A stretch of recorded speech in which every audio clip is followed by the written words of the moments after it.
Alright, you can see another. We just got another blue item drop. Black Fang, blah blah blah, Black Fang. So, unfortunately, I can't use items other than gray gear, or that would be a really nice item to use. We're gonna have, if I ever make it to 60, we're gonna have quite the bank full of blue items to sell.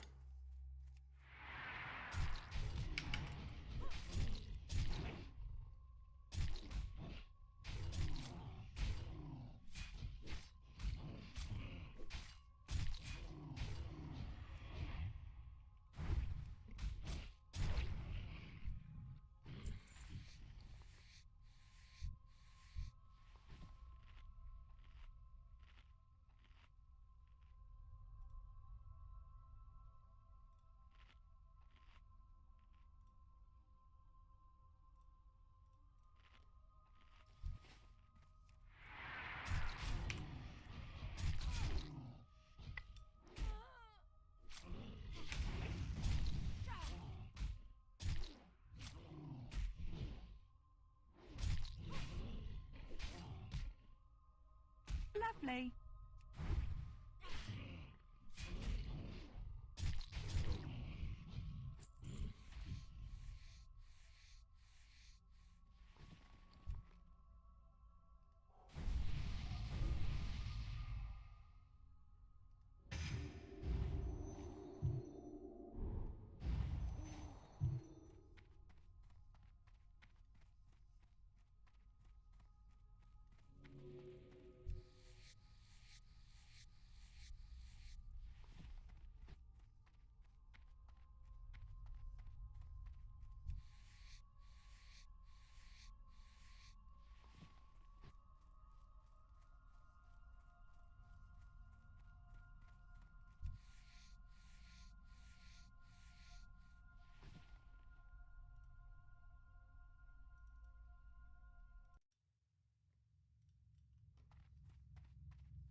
Jumpity jump, jumpity jump, jump. Come on, dude, you can jump some more. Keep jumping. Jump, jump, jumpity jump.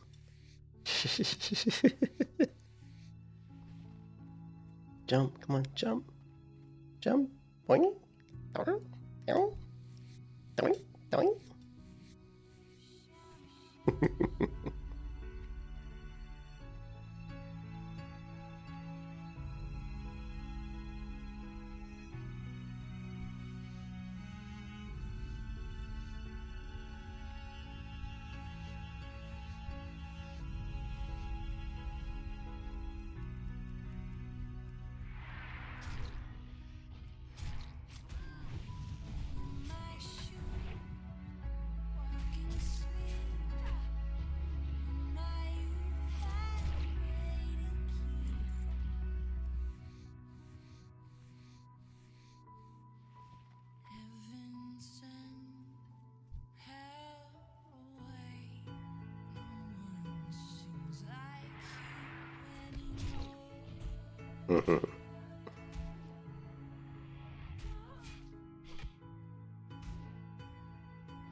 kiss your ass goodbye.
Lovely.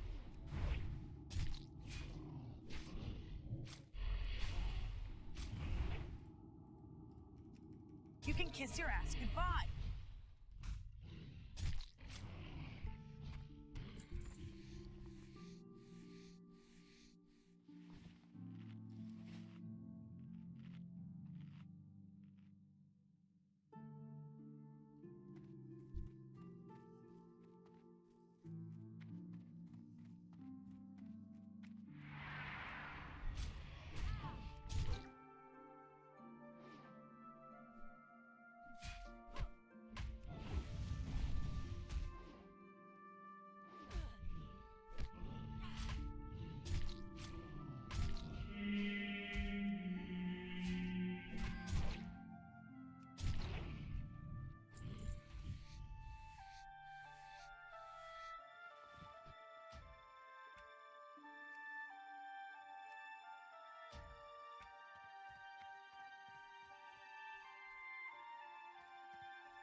Come on, jump, dude, jump.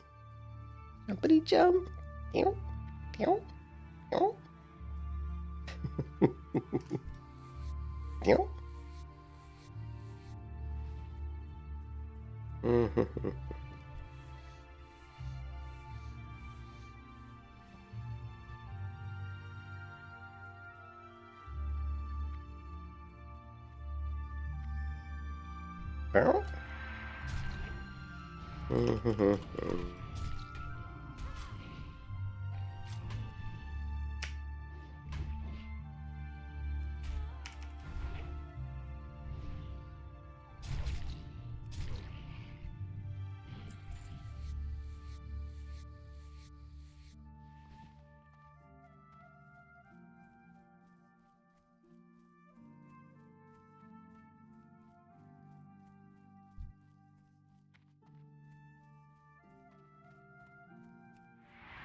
You can kiss your ass goodbye.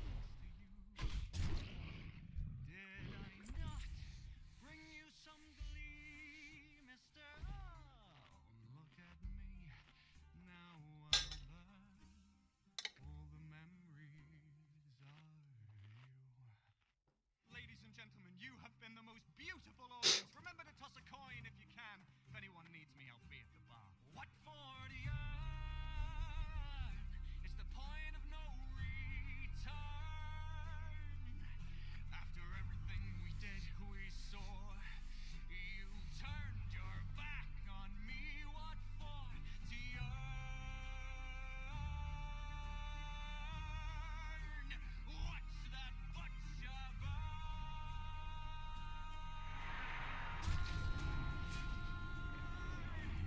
Lovely.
Lovely.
You can kiss your ass goodbye.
Excuse me.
You can kiss your ass goodbye.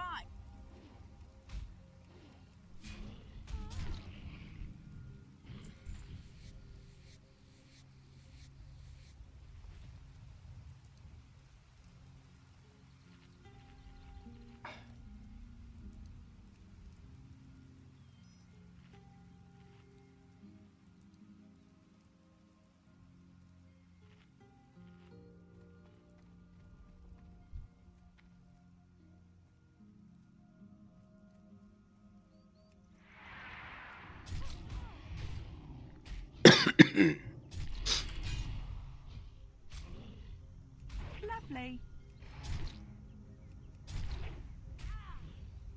Lovely. You can kiss your ass goodbye.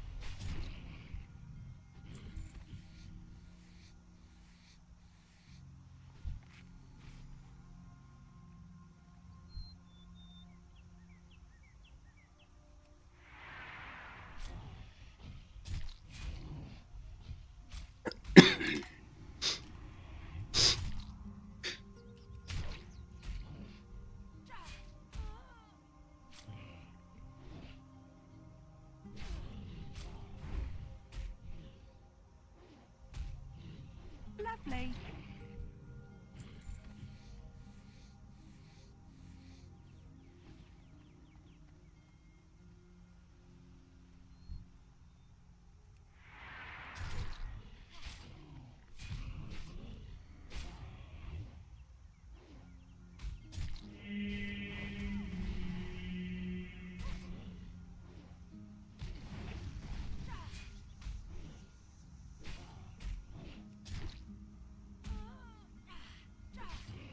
Lovely.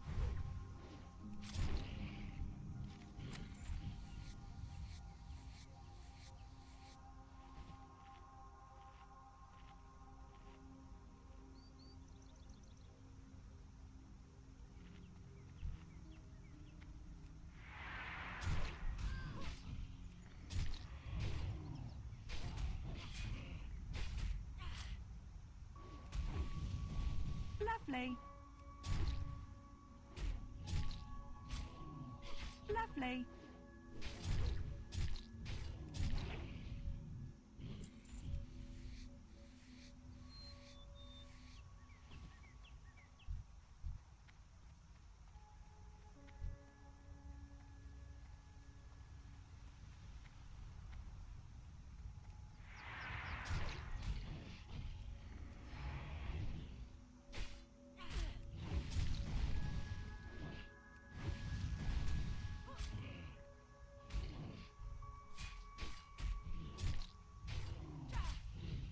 Lovely.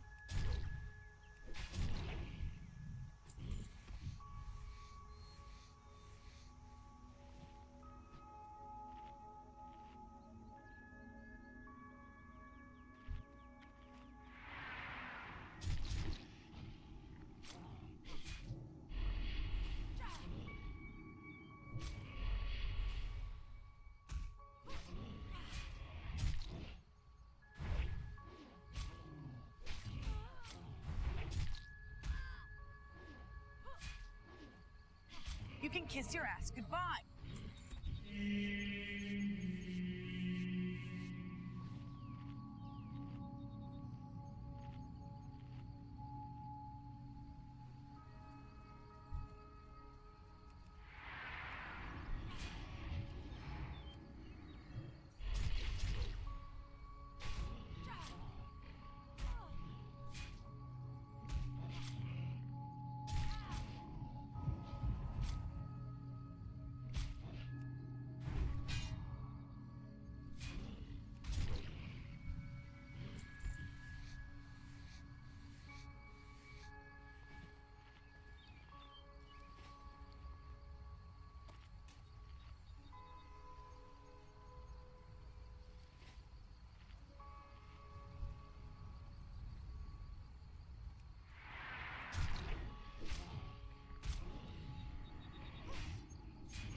I just want to see how many debuffs I could get on the character.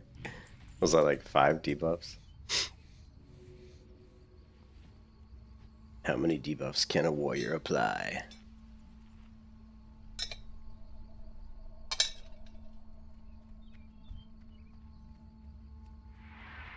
One, 2, 3, actually 4.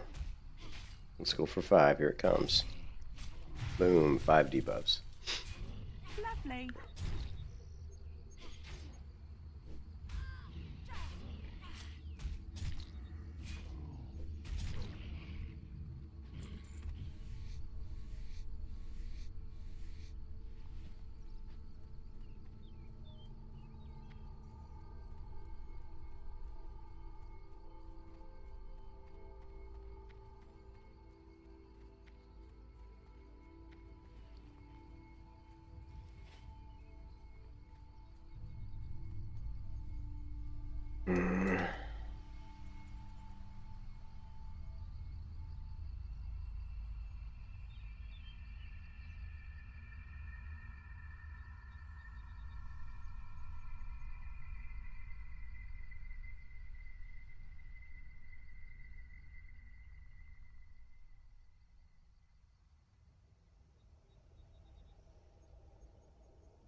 Hmm.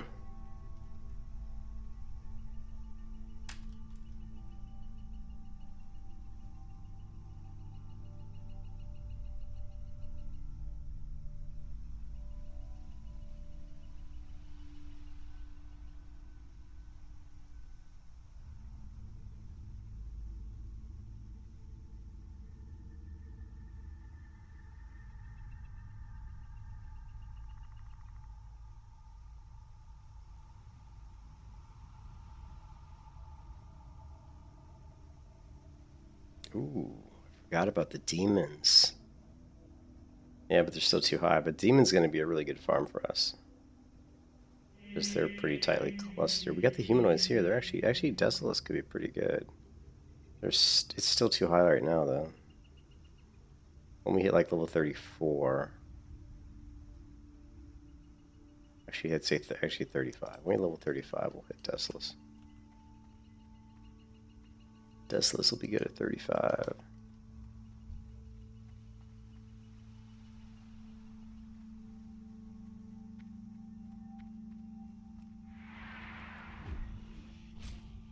Ah, definitely don't want to. Oh shit, we got 3 of them. That's not good. It is a good thing these guys don't root. It is a really good thing those guys don't root or do knockdowns.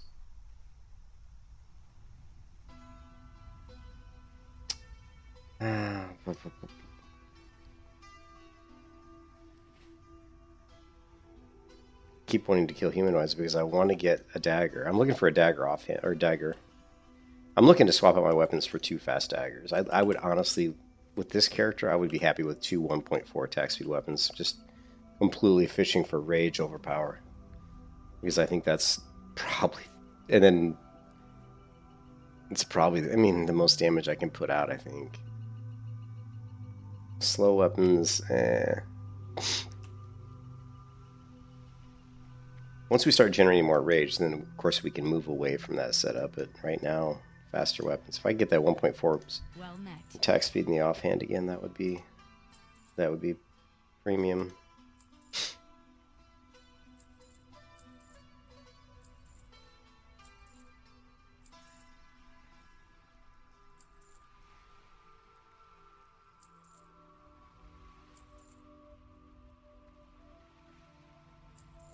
Safe travels.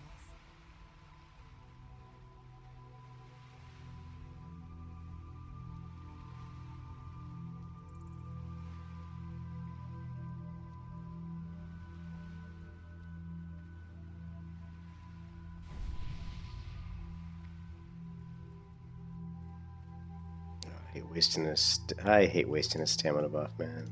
Well met. Oh well. Have a good one. Can't be helped.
Hello.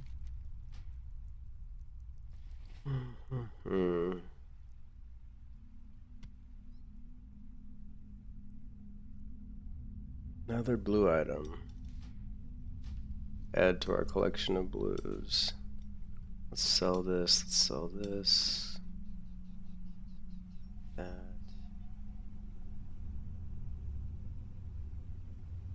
This is protection.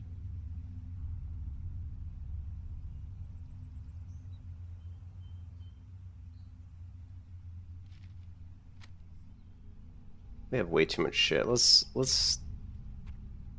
I'm sick of looking at all this wolf flank.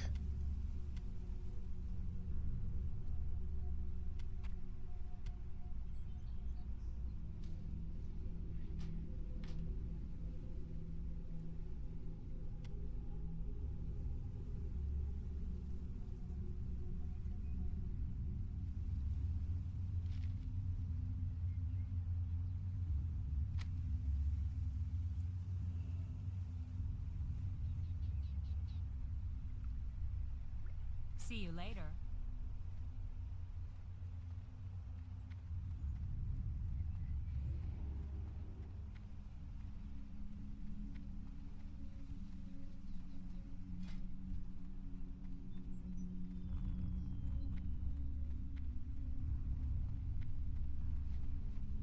Need help?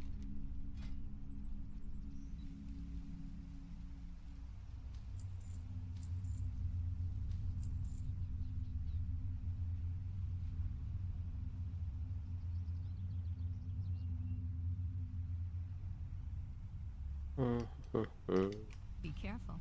What can I do for you? Go with honor, friend.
Let's see, 15.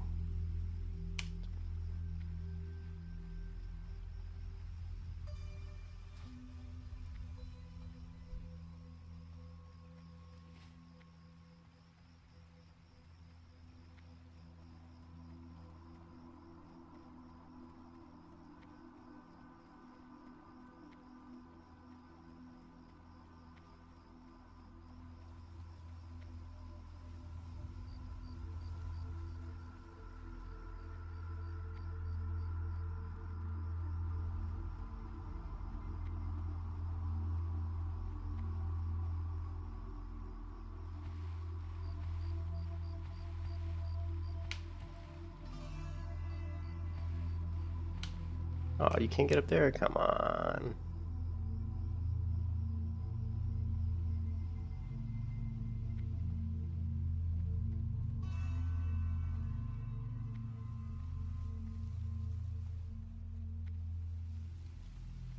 Open for business.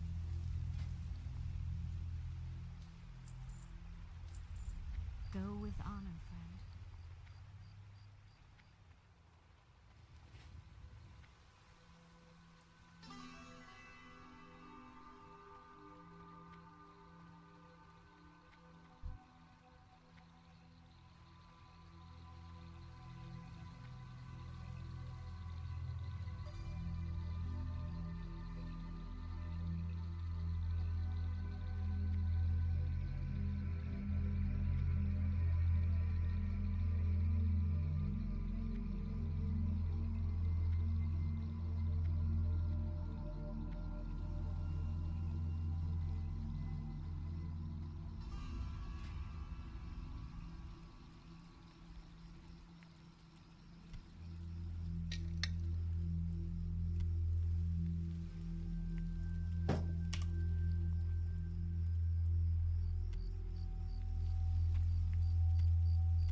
you.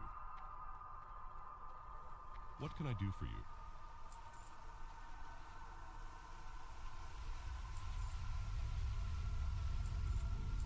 Go with honor, friend.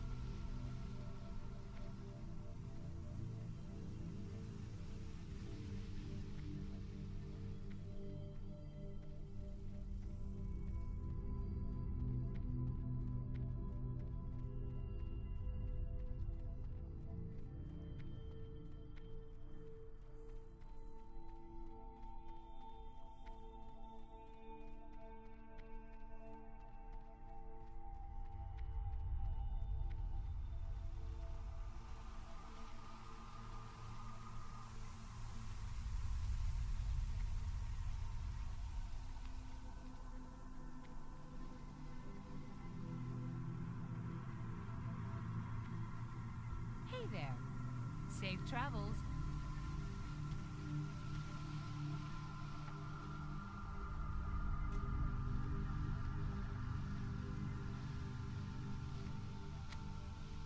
Have a good one. How are you?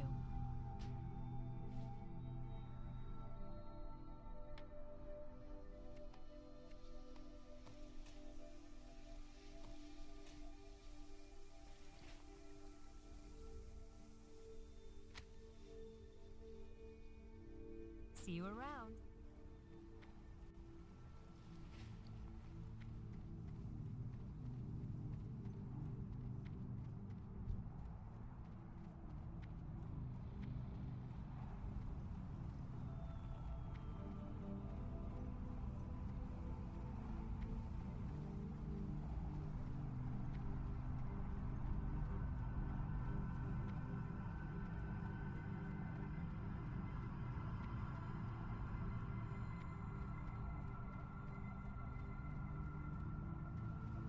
So I bought a new guitar like last week, and I'm actually Need help? thinking about buying another new guitar in a couple weeks.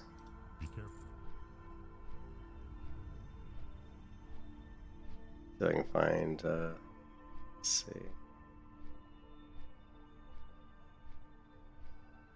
This one. This is the one I'm thinking about buying next.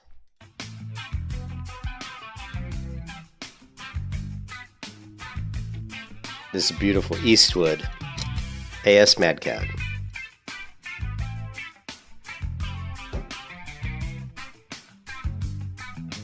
And AS stands for Andy Summers, of course, from The Police.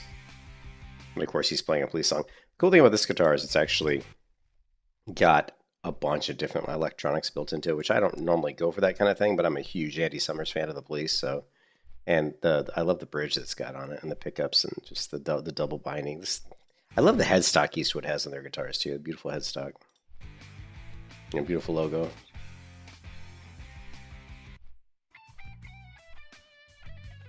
You can check out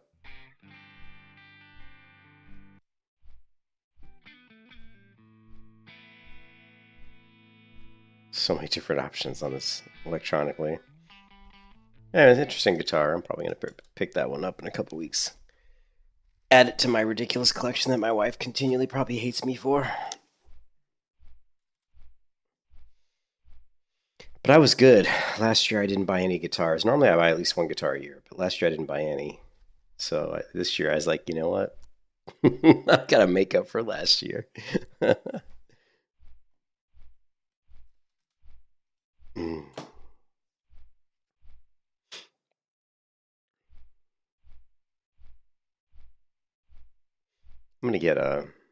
gonna get some ice for my drink. I'll be right back.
And actually in honor of the police. Let's add a couple police songs to one of my favorite playlists.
Actually, that was not the playlist I wanted to add those to.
Probably should get more food.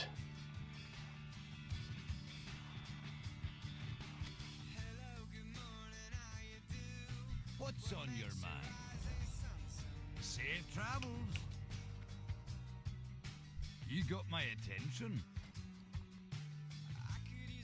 Ugh, prices are so freaking expensive. Fuck you and your ridiculously high prices.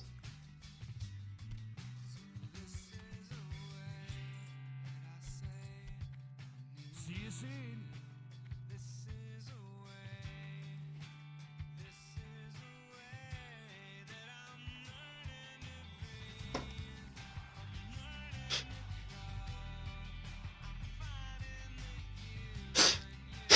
I bought some of Cargos's coffee.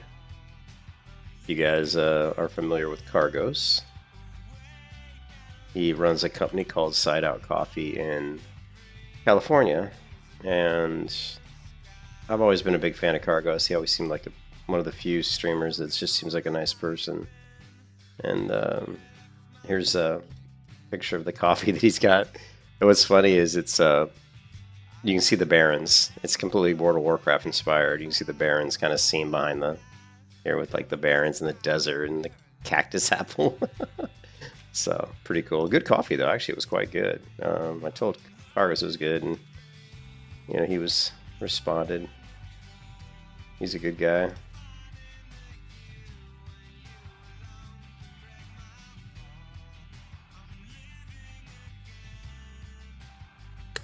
I use Midjourney.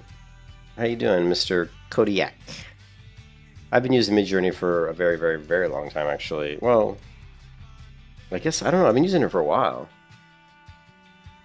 Here, let's see, how long have I been using Midjourney? If you go to, like, these are just images I've created.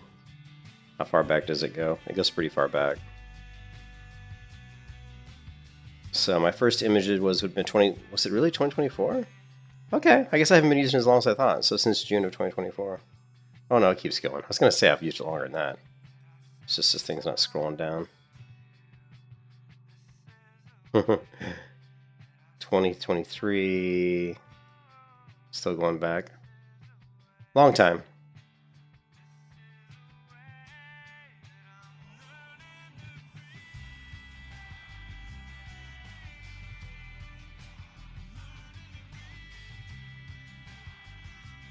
I was fucking around with some images earlier here, but really wasn't getting anything to what I liked. Go to personalized.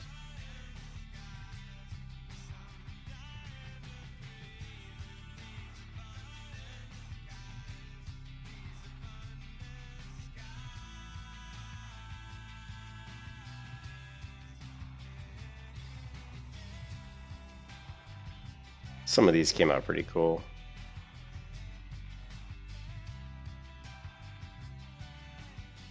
This one's pretty good. Upscale this one. Yeah, Midjourney is great. Midjourney is the best one, in my opinion, as far as AI art generation. I think it's the best. And I've been using it for a long time, but I think it's the best one. There are, of course, a lot of AI generators. And you're seeing a lot of people create video. You're seeing a lot more videos come out, like kind of like community art video shit. Night's going pretty good. I'm just chilling, trying to get this character to level 33. I'm gonna see a lot of people creating like AI generated videos, and it's kind of getting pretty bad. You know, there's a lot of shit on YouTube. It's just people creating like, what do you call it when someone does like the movie trailers, like community-based trailers, or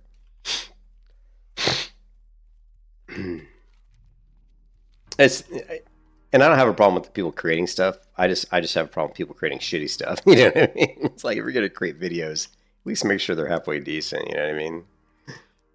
You see people like creating these videos with really like, the quality's really bad. The the voices and stuff aren't synced up to the lips, and it's just, quality's just shit, you know.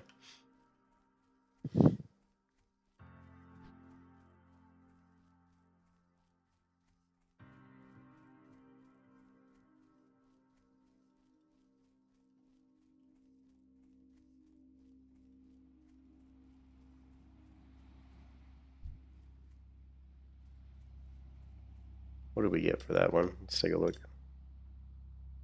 Yeah, see, here's the image thumbnail I have currently on this, is this one. But I was doing some different retextures of it. But let's go back to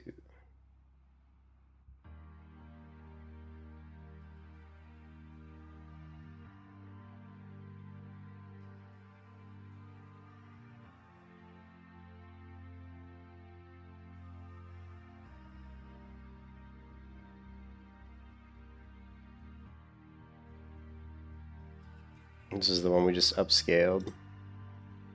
We'll get pretty big.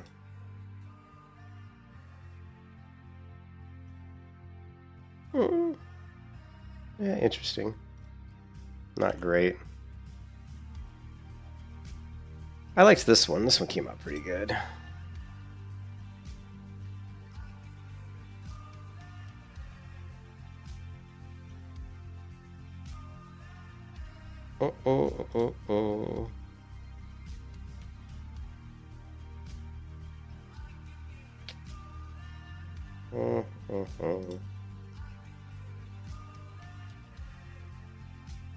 Shit.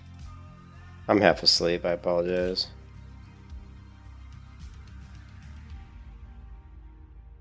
What are we looking at, Shady? Yeah.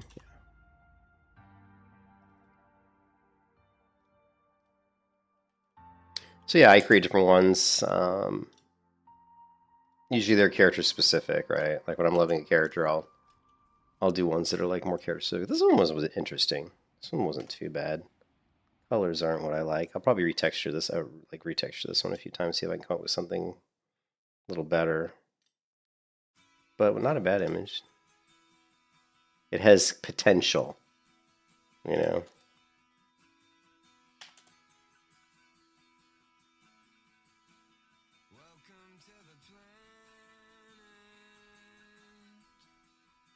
All right.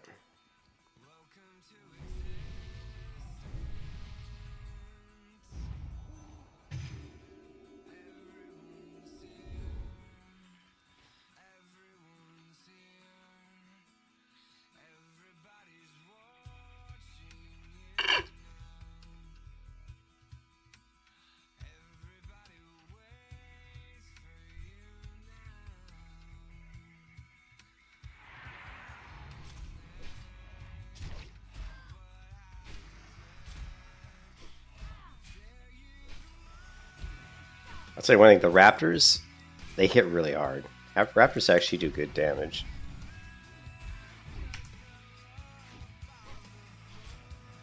Lovely.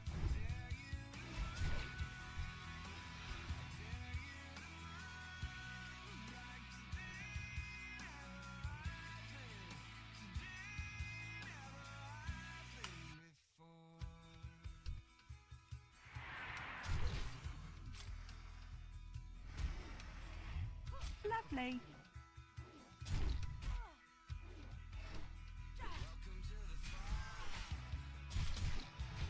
Lovely.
Lovely.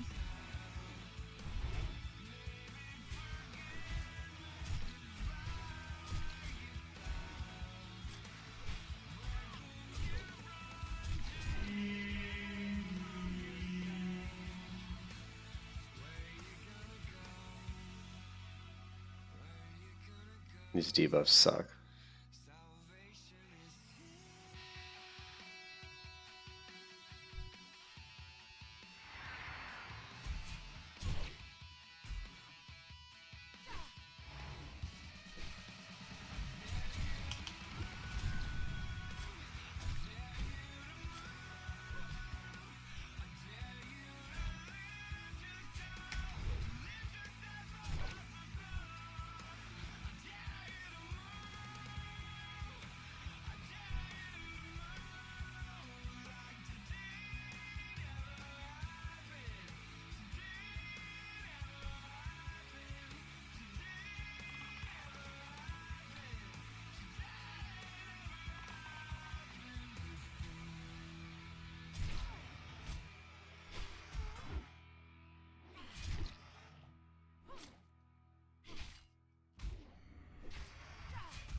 You can kiss your ass goodbye.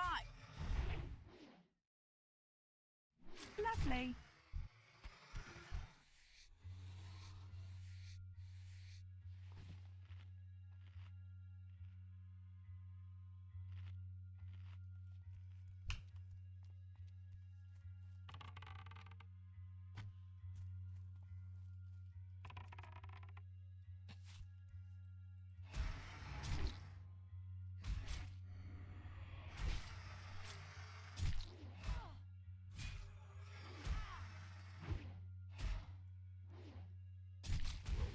How you doing, Cody? Kiss your ass goodbye.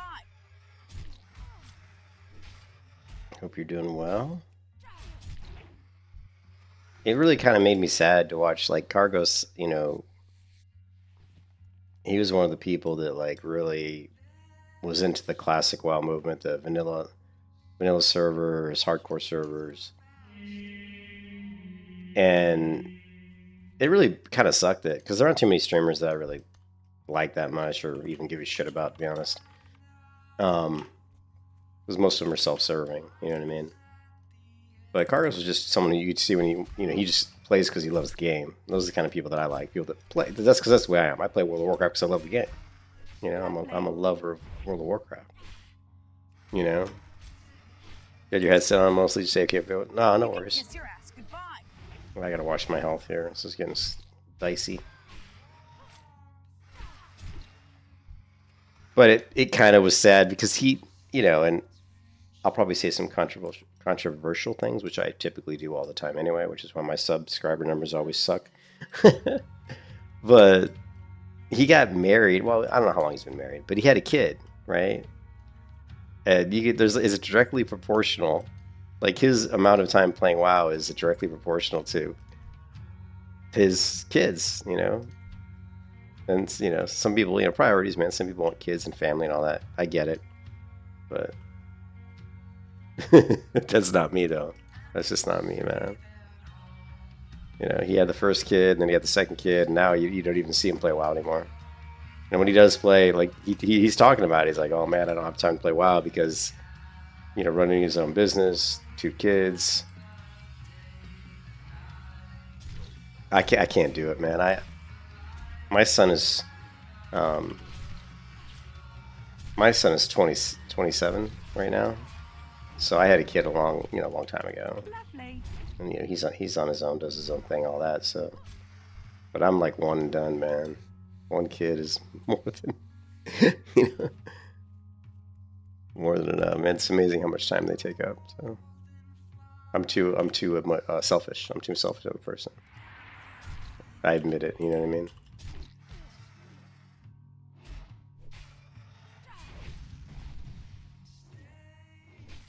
It's not really fair when you think about it. Like,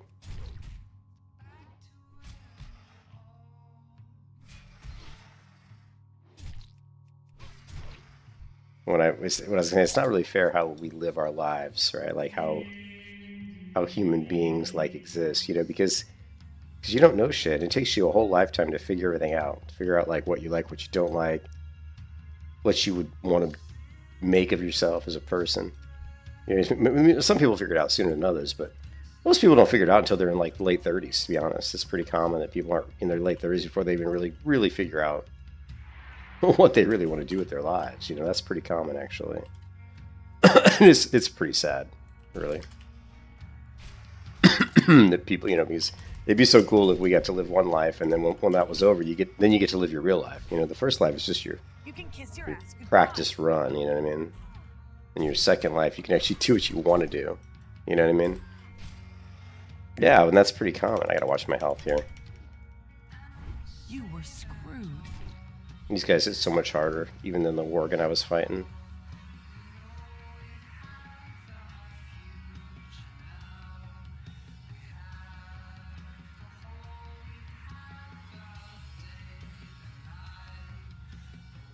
I mean, yeah, look at me. I'm 54. I'm 54, dude. And I still like, I mean, yeah, if I could start my life over now, it would be completely different. You know, things would be way different. But can I honestly say that I know exactly what I do? No, not really. I don't. You know, I have a really good idea, though. So it's pretty amazing that after 54 years on this planet, I still am not, you know, I still am like,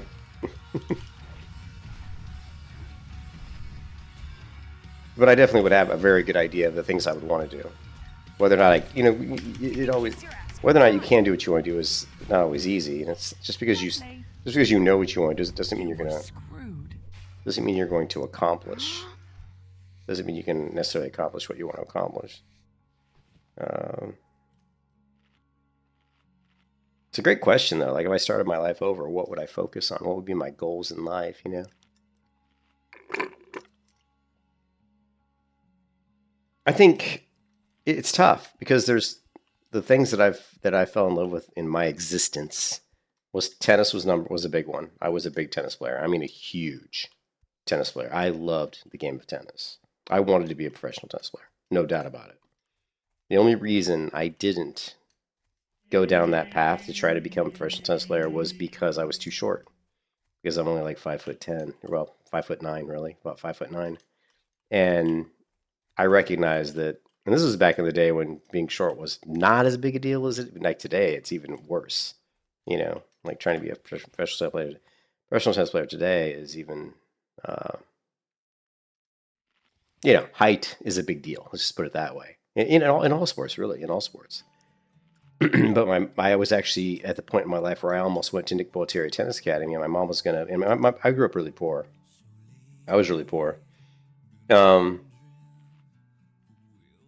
What makes it exciting? Like you never know what new thing you're gonna find out.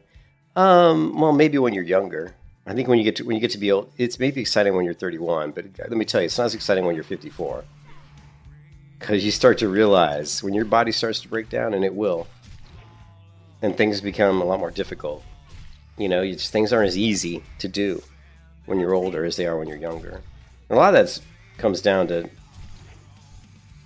actually, and that actually brings up a good point, though. The biggest change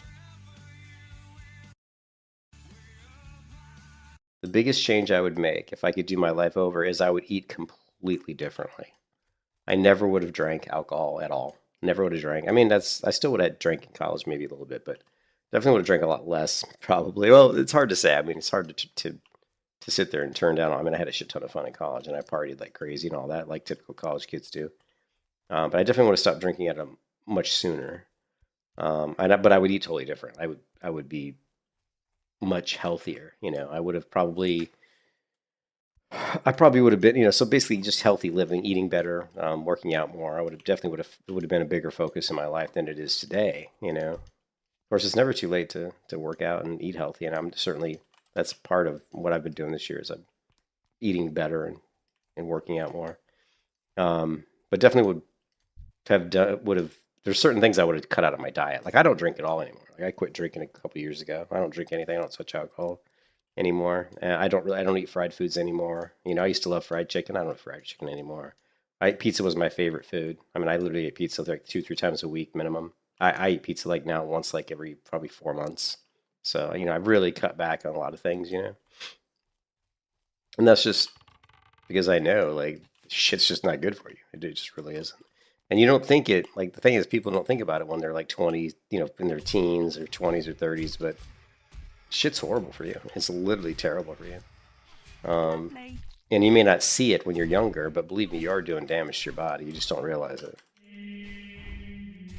So that would be one thing I would do completely different if I could do life all over. Is I would be like in the school of probably like you know, Djokovic, like the tennis player. Djokovic, like eats more like his diet, or even like, you know, even Jared Leto has a pretty good diet as well. Probably would be a vegan. Probably wouldn't eat meat at all. There's nothing wrong with eating meat. But actually, red meat is one of the best things for your gut. Believe it or not, red meat is one of the best things for your gut health. Like, You can kiss your ass goodbye.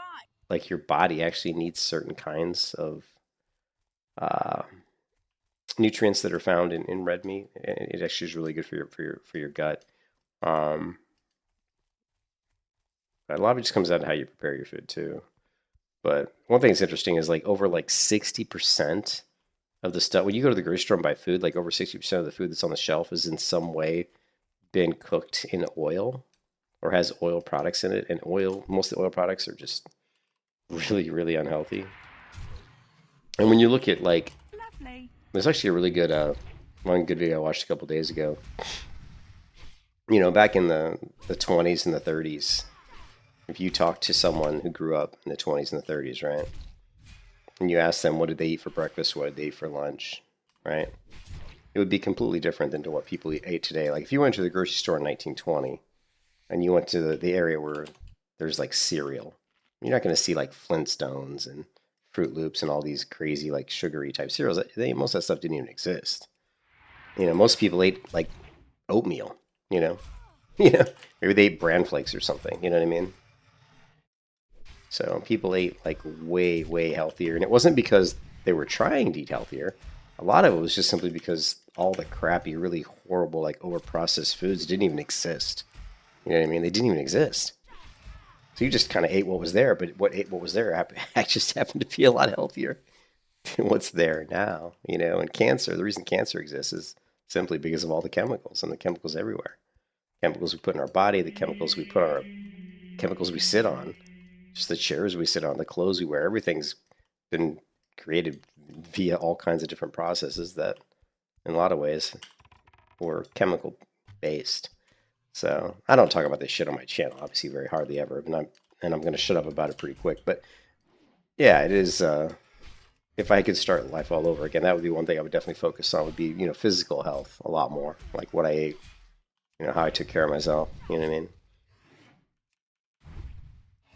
Yeah, and I did work out. Like I worked out in college, and I worked out. I started working out in high school, and I worked out a lot in college. And I was in very good, and I was a huge, huge athlete, right? I was constantly playing basketball, tennis, racquetball. I mean, I was always like doing sports. So I was always like really, really in good shape. Like up until probably like my mid 30s, I was always in like really, really good shape. And then once I got into my late 30s, start getting closer to my 40s, that's when you just kind of let it go. You don't, you just you're working. You get into the business world. I'm a computer programmer. You get in the business world, you're working. You just don't take time to work out as much. Plus, when you get married and you have a kid, that all that stuff starts to cut into your free time, and it becomes things become a lot more difficult. Trying to find time to do stuff that's considered almost a luxury, like working out, But you got to make sure that it's not a luxury. It really should be like a key tenet of your life. You know what I mean? So that would be one thing I would change. But yeah, as far as like career wise, what would I have done? It was really interesting because I grew up in, I think, one of the best eras. Like, grew up in the 80s was amazing. It was fantastic. And if I could go back, if there was like a time machine and I could walk through it and go back into the 80s, I would in a heartbeat. I'd give up the internet. I'd give up all the crap we have today in a heartbeat to go back to the 80s because I just think it was a much better time to live in.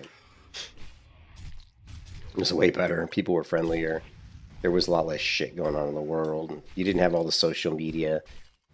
Everybody wasn't like so damn like offended by every single thing everybody said. You know what I mean? People were more private, Like to make friends, to meet somebody, you had to actually put some effort out. You didn't just pick up a stupid phone and start going to TikTok or God knows whatever else, It was a different time. Music was, in my opinion, music was way better. Not that the 80s music was better, but I mean just music up to the 80s was better than like the music that comes out today. I don't even listen to it. Like anything that's like popular today, like on the top 40 whatever crap, to me most of it's just shit.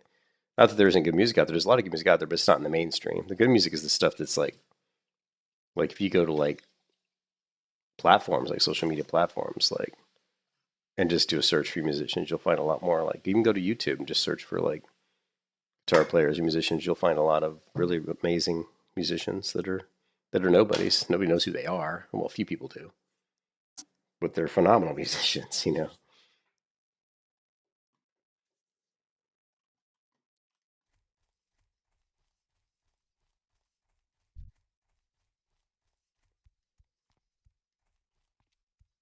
But yeah, I don't know. Like career-wise, that's the hard thing. If I could start my life all over from the beginning, what career would I go into?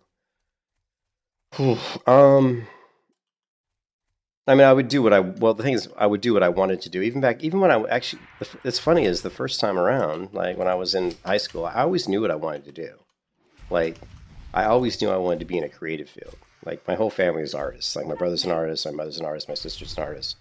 My other brother's like a photographer. So, art is in my family. It's in my genes, right? So, but what I wanted to do when I was young is I wanted to do digital special effects or art for video games or film.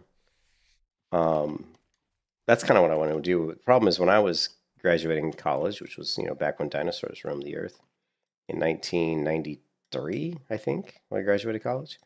Or actually when I got out of high school. So when I graduated high school in 1988, there just weren't the programs that you have today. You couldn't go to like a state school and find a good like computer art, computer digital art program, or computer graphics, or computer, you know what I mean, animation. I loved computer animation, computer graphics. That was what I really wanted to get into. But those programs didn't even exist. I mean, they existed, but only at like private like schools that specialized in that stuff. And I was poorer than poor. I was dirt poor growing up, right? My mom was raising like 5 kids by herself, so you know, I was poor. So, you know, trying to go to some sort of a private school for something like that wasn't even an option.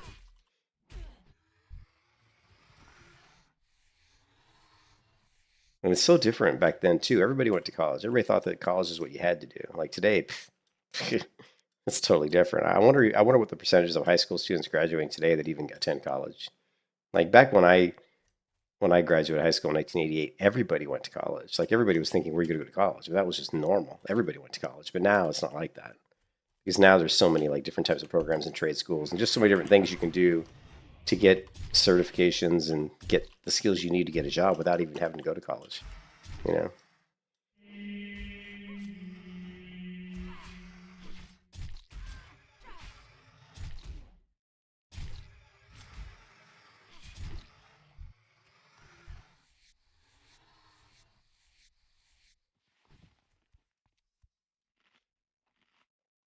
But yeah, definitely if I could go back and start over, I still would. I think I would. I think what I would do is I would have went to art school. If I could go back to when I was in high school, I would have, instead of going into school for computer programming, which is what I went into, which is what I do for my job, computer programming. I would have went to art school. I would have went to art school because at the time I didn't do it because art didn't seem like a good avenue just to make money. It's like very difficult to make money with a fine arts degree. But what I didn't realize back then is that I could have taken that fine arts degree and about 10 years down the road, with the skills I learned, being able to draw and paint and all that, which is what I would have focused on, You can kiss your I could have taken that into computer graphics, 10 years later. I could have, I would have already had the technical ability to then take that skill and move it into the computer graphics field when we got to the point where computers were powerful enough and the programs started to pop up that were a lot more prevalent and easy to get into and all that kind of stuff. So that probably would have been what I would have done. I would have went and got my fine arts degree, and then I would have eventually gone into probably computer animation and graphics for video games. That would have been my dream job, working at a video game company and just making games, or working at a film production company, doing special effects or graphic, that kind of stuff. I wouldn't have gone into professional. Like I said, if I was 6 foot, like if I was 6 foot taller, if I was 6 foot or taller, and I could start my life over, I would have went for professional tennis. I would have been a professional tennis player, no doubt about it. That would have been what I would have done. But since I wasn't that tall, just to me, that's a big deal. It's a big deal, man. It's like trying to be a professional basketball player. If you're not at least 6 foot, you might as well forget about it. You know what I'm saying? Yeah. No, it's not, and I do constantly like teach myself certain things all the time. And actually, one of my hobbies, because at this point it's all about retirement. Like all I think about now is retiring. Getting enough money to retire. So what I want to do when I retire is basically, besides hang out with my wife, is basically focus on playing guitar and focus on creating my own video games. Like building my own game in like Unreal Engine, or just for fun, just for fun. And of course, by the time I retire, which won't be that long, who knows, maybe 10 years from now, if I'm still alive, God willing. Yeah, then the tools that are out there to actually create games as an individual developer will be even better. It gets easier and easier, especially with AI. With the way AI is going, can you imagine what AI is going to be like in 10 years? It's going to be insane.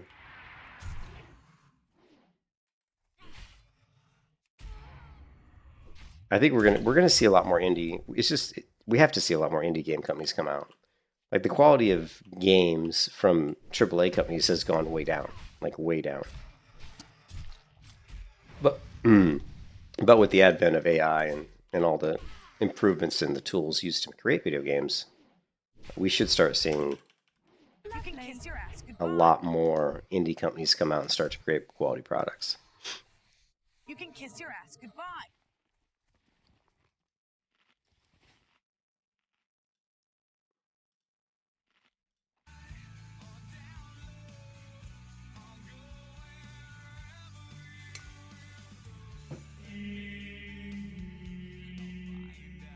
But yeah, I definitely would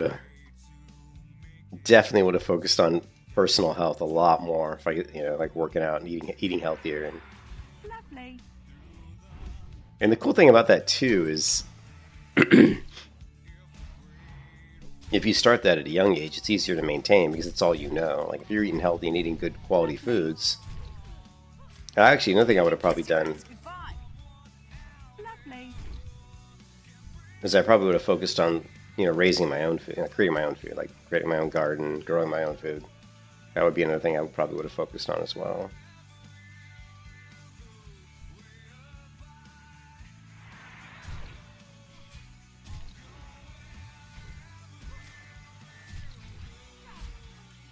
Run away with my heart.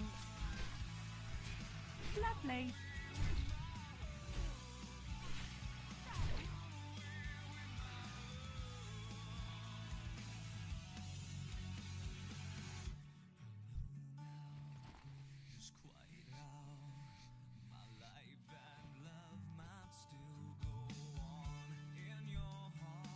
Just making sure there's not one over there.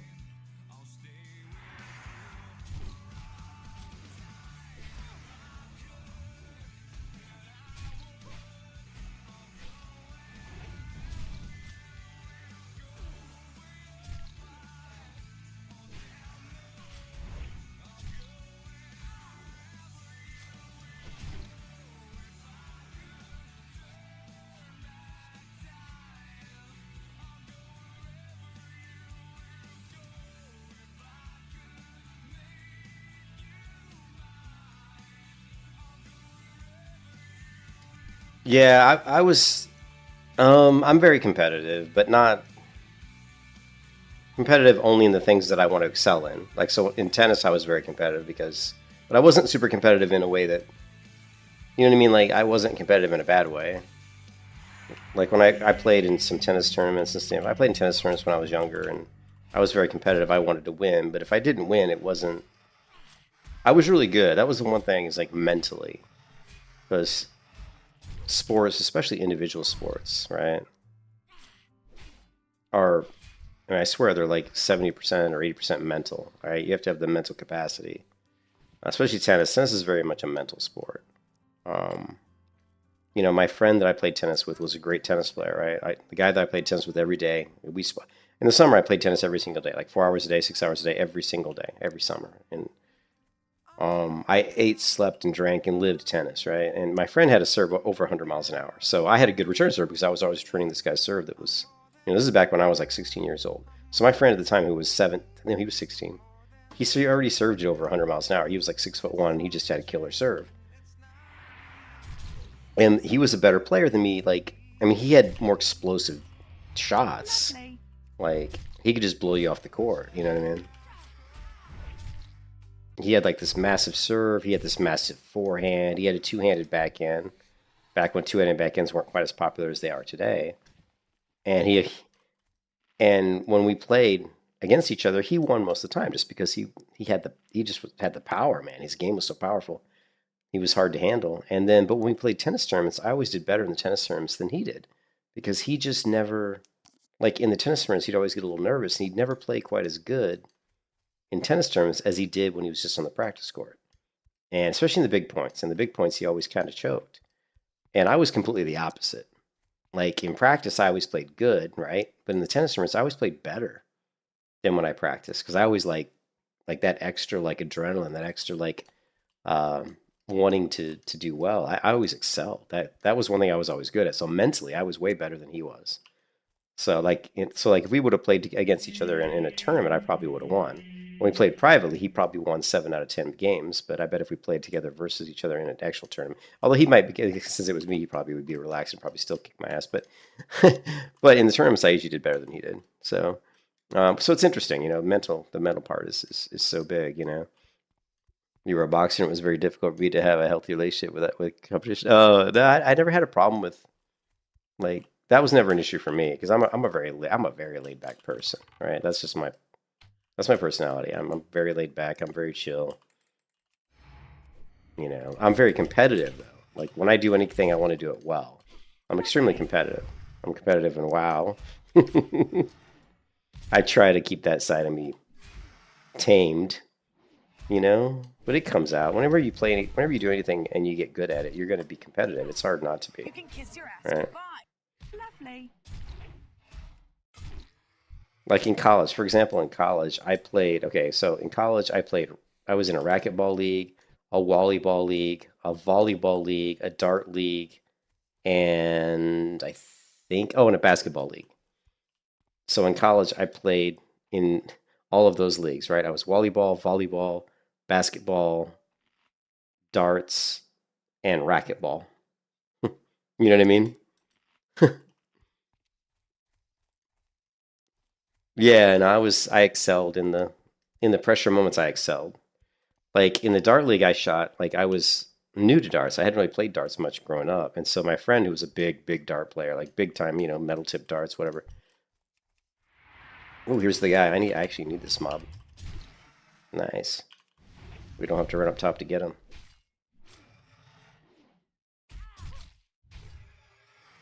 Lovely.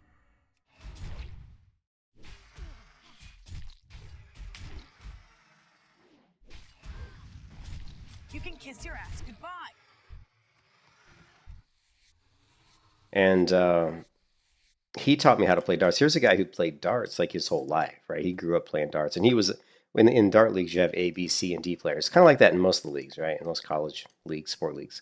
So you have A, B, and C and D, right? A is the best dart players, and so I was B. I was considered like the best B dart player in the league, and that was because I was new to darts. I'd never really played darts before. My friend Bill, no Ted, sorry, his name was Ted.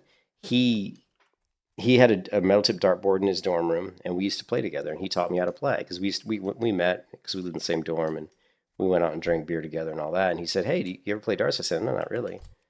And so we started playing darts together. And of course, I'm very competitive. I'm like super competitive, right? But in a good way. I'm not a jerk about it. But I'm very competitive. And if I do anything, I don't want to lose. It's just the way I am. And so we started playing darts together. Of course, he kicked my ass. I mean, he just kicked my ass. Oh, you're going to bed? Oh, okay, man. Have a good one. But anyways, I'll finish the story if there's anybody else even paying attention. But he always kicked my ass in darts. But I got better and better. And we lived in the dorm room as freshmen and sophomore and junior. I was in college for 3 years when he was in college, and so I played dart league for I think 3 years. So actually, I think it was sophomore, junior, senior year I did. And but by the end of by the third year that I was playing darts, I became one of the best dart players in the league, and I had never even played darts before. And there were people that played darts their whole lives, you know. But by the end of that final year, I was like, there's only maybe two people in dart league that were better than me. But I'm very competitive. Yeah, very competitive. But yeah, darts was super fun. I like darts quite a bit. So, it doesn't matter which one's worth. Why don't I see? Do I not have vendor price installed or no?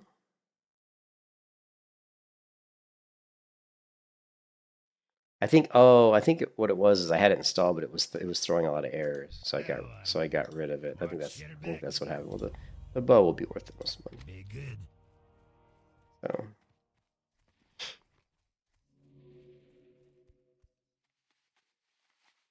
But yeah, so I played racquetball, volleyball. Volleyball is really interesting. So what volleyball is like playing kind of like volleyball on a racquetball court. They actually string a net across the middle of the racquetball court, and you play like volleyball, but the ball is like a big racquetball. It's the same material as like a racquetball, which is just like kind of blue rubber, but it's a bigger ball, obviously. And the cool thing is, it's like think about racquetball, how you can bounce balls off the sidewalls. Well, in volleyball, you can actually serve. You can bounce the balls off the sidewalls, so it makes for a really very fast paced game of volleyball, I guess.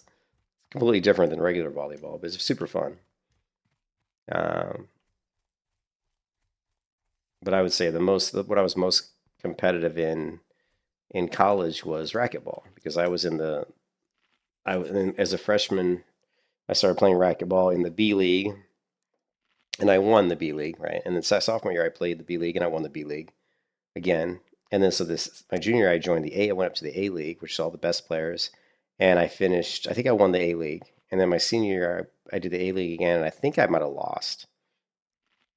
So I think I won the league 3 out of the 4 years I was in college. I think the final year I might have. Even my junior year, senior, I lost to some guy who was just like, ungodly. The guy should have been like a professional racquetball player. He was that good, and which was interesting. I probably needed my ego beat down because I was just slaughtering everybody. But I was a big tennis player, and of course, because I was a big tennis player, it naturally translated into racquetball really well. Now today, everybody's playing this fucking pickleball, and it just hurts my soul to watch pickleball because I'm a big tennis player, and so to see people draw chalk lines on a tennis court pisses me off. I'm like, you MFer? You know what I mean? Because I'm a tennis player. I look at pickleball players and I'm like, I kind of laugh at them. But I mean, I'm sure if I had never played tennis and I played pickleball, I'd probably love pickleball. But being that I grew up, tennis was like my biggest probably sport love. It just feels, like because tennis is so different than pickleball. Pickleball, the court's so tiny, you don't even hardly move that much. In tennis, you're running all over the place, man. It's way more difficult than pickleball. Not that pickleball's easy. What's weird about pickleball is, and I haven't ever played pickleball, and I'm sure I will at some point, but You can kiss your ass goodbye. you can't really hit the ball. Oh my god, I'm getting my ass whooped here. I forgot I don't have my buffs up. You were screwed. Yeah, you can't. The thing with the Grey Gear Warriors, one thing I allowed myself to buy the scrolls, but they're just crappy scrolls. They only go up to rank 2. But it makes a huge difference, even though they're not that big. It's just like 5 stamina or 5 strength, which isn't like a lot. It makes a huge difference when you're wearing gray gear. So when I don't have my scrolls up, I feel it. I'm just like, oh my god, why am I getting my ass handed to me? So you can actually feel it. I was going to charge him, but maybe not. But yeah, pickleball is weird. Actually, and if you go to Cargos's, if you go to his company that he does, the Side Out Coffee, there's actually a blurb there because basically his whole premise behind his company is, chill coffee for people that play pickleball or something. So it's kind of revolves around his love of pickleball. But when I watched him playing pickleball, I almost had to laugh because it was just like. It was just so weird. It's such a weird sport, man. Such a weird sport. It's so different, and it's funny because there are people who play pickleball that came from tennis, and I think the people who never played tennis but play pickleball probably make fun of the people that came from tennis, because the tennis players have big long strokes. But the difference is, I played tennis and I played racquetball, and in racquetball your strokes are completely different than your tennis strokes. So if I played pickleball, my strokes in pickleball would be probably more akin to my racquetball strokes, because your racquetball strokes are very short. They're not. You incorporate a lot more wrist into your shots because that's how you generate power, right? I wonder if I could. It's actually, back in the day, like when I played racquetball. God, there's mobs spawning around me here. I gotta be careful. Back in the day when I played racquetball, there wasn't as much. It was, you couldn't just like go. There was no YouTube or anything, so it was very hard to find videos of how the strokes in racquetball should look. And I think I finally did find a video of some professional players, but it was tough. It wasn't like today. That's why people excel a lot more in so many things in the world today, is because there's so much more training material. Like there's so much more accessible information.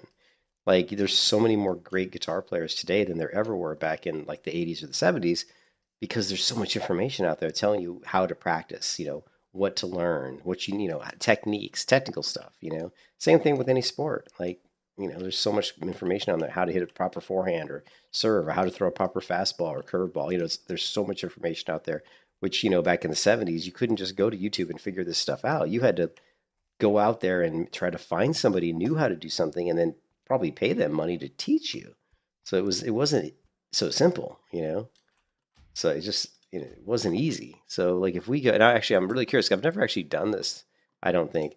If we look at racquetball, let's see if we can find something. And I'm sure we probably will be able to. I haven't really done this before, but because I'm curious. Let's do racquetball. Racquetball backhand technique, right? I want to show you guys how different, right? Now this is from 9 years ago. Hi, I'm Aaron Embry with Pacific's.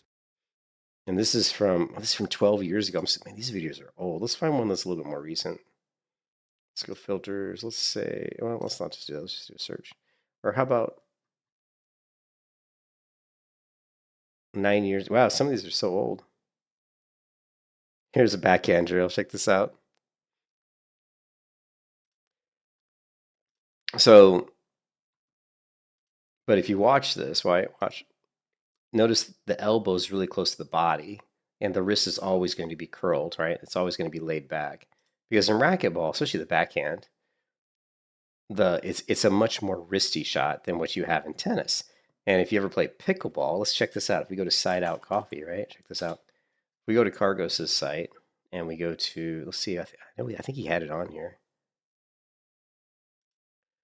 You know, here's Cargo. He even does coaching, which is funny. That's hilarious, man. Actually, maybe he's got a YouTube Side Out Coffee. Let's check this out. I know I saw it somewhere. Okay, Side Out Coffee. Yeah, here you go. So here is Cargos playing pickleball, right? And it's really funny. Like I can't like not watch this and just think that immediately I'd be so much better at pickleball than he is. But which is just that's my competitive nature. But it's also because pickleball is so different. So if you look at pickleball, and then if you look at something what I'm used to, because I'm a big time tennis player, played tennis for a very, very, very long time. If we look at something like Stan Wawrinka backhand, right? I just want to compare the difference between like a pickleball backhand, a racquetball backhand, and a tennis backhand, right? This would be one of the best. Stan's got one of the best one-hand backhands in tennis, right? Technique is really good, but you notice pretty big stroke. You know, you bring it back, your arms fairly close to the body. You got to have your foot angled so you can transfer your weight properly. And you know, you're gonna bring the wrist down, the head's gonna drop, it's gonna come around, right? And then of course at contact, the rest of your body's not going to move too much. Your arm's going to flow through. It's mostly just you're going to rotate your torso, but the follow through is going to go way out, right? Way out. Look how big the follow through is. It's huge. But that's because you're on a big court. It's a big court, and you have to hit the ball a very long distance. Now look at something like pickleball. The court's tiny. I mean, it's so small. Notice Carcas's little jiggy jig, his little dance there he's doing. Look at this. Look at how it's just like he barely moved his arm. You know, it's more like a dink and dunk time of game, right? Check this out. He's like dinking the ball. Now he hits it pretty hard, but again, very small stroke. Good technique on that though. Really, really poor technique here on this guy. And the thing that I noticed when I watched this would be my biggest, you know, coaching for these guys, for Cargos and his buddy, would be your ready stance. You know, and also just the way not just even looking at how Cargos is moving here. It's not. He's not really in the right stance, right? Like he's pushing off his back leg, but his body's way too straight up and down. He should be more bent down, you know, flexing his knees a lot more. Now he starts to flex a little bit here. He's got some big feet. But if you notice this guy's ready stance, his hands are too low. Like, and I noticed the other guy did this too. Also, not holding, even though you don't need to hold the paddle with your, whatever it's called, with your left hand, I still would do it anyway. See how his left hand's down here? It's going to be much easier to position the paddle in a hitting position faster with the use of your left hand. Okay, and I've never played pickleball, but I guarantee you this is the case. Okay, and this guy hits this pretty hard. Now his technique is pretty good. Short stroke, good follow through. He hit this pretty hard. Now this guy's going to really struggle with this shot. But one of the biggest reasons he's struggling is his positioning. Where the ball is now, his feet should be off the ground. Okay, so he's flat-footed. Okay, he should have already done like a little bit of a bounce, so his feet are kind of off the ground by a few inches. That way, as soon as his feet touch, as he comes down, he's ready to kind of pounce. And also, his left hand here should be on the paddle so that he can quickly pull it up into a hitting position. Because since this is pickleball, and I've never played pickleball, but since you're this close to the net and this guy hit the ball pretty hard, you're just trying to get it back and at a good angle probably. So let's see what happens. You can see he's already way late on his preparation. Okay, the ball's around just about over the top of the net. You can see he hasn't really rotated his body in any way. All he's done is just kind of bring his paddle back, and his paddle's too low. It should be further forward. So even if he makes contact with the ball, he's going to make contact with the ball so far behind his body, he's not going to be able to transfer any kind of weight into the shot. Okay, watch this. You can see he's just blocking it. He's not even leaning forward. His weight's actually kind of leaning backwards. So any kind of momentum any kind of power he could put into this or anything, even though, again, it's pickleball. It's really bad. You know, it's just bad. Everything about it's bad. And his eyes don't really look like he really concentrated on following the ball all the way to it and off. He's already looking up this way, which normally his head would still be looking down more towards the contact point. Yeah, so it's just, yeah, not how I would play pickleball. Not at all. But again, I'm a tennis player, and I'm a tennis racquetball player. And then this guy, again, and even just, I could really critique both these, and I could be way off because I've never played pickleball, but I don't know why this guy's moving backwards, right? Like, see how he's moving backwards? I don't really get that because it didn't look like he hit this hard at all, but maybe he did. Maybe he did. Let's take a look at this in regular speed. And let's check this out. Okay, he hit that fairly hard. Cargo's kind of hit that pretty soft. It's pretty soft, right? See how high it went in the air, how it dropped. This guy, good shoulder turn, good weight turn. Everything about this guy's stroke here is really nice. You know, it's very tennis. This guy's probably a tennis player. This looks very tennis. Yeah, this guy's a tennis player. He's just abbreviated stroke. This is a really good shot.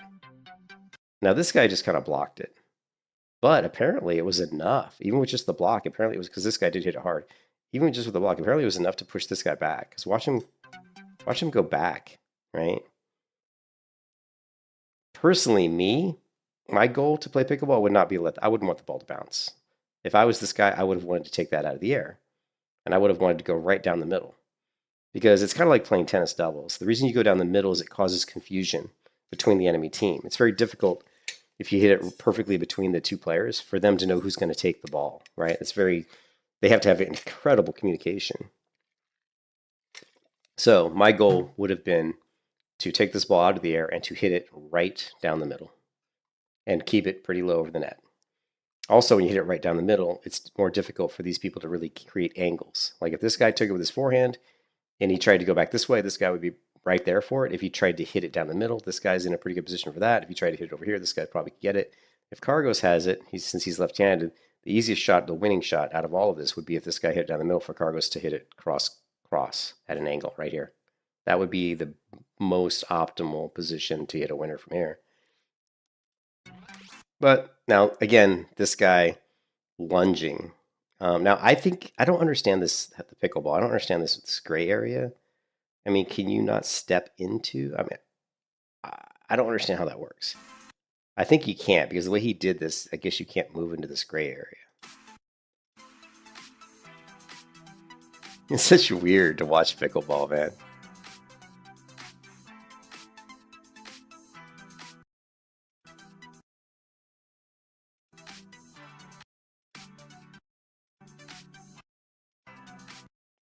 Now his right foot is on over the line here, so if you're not supposed to go over this line or get in the gray area, he's already created a foul. I'm gonna have to watch a video on like the rules of pickleball.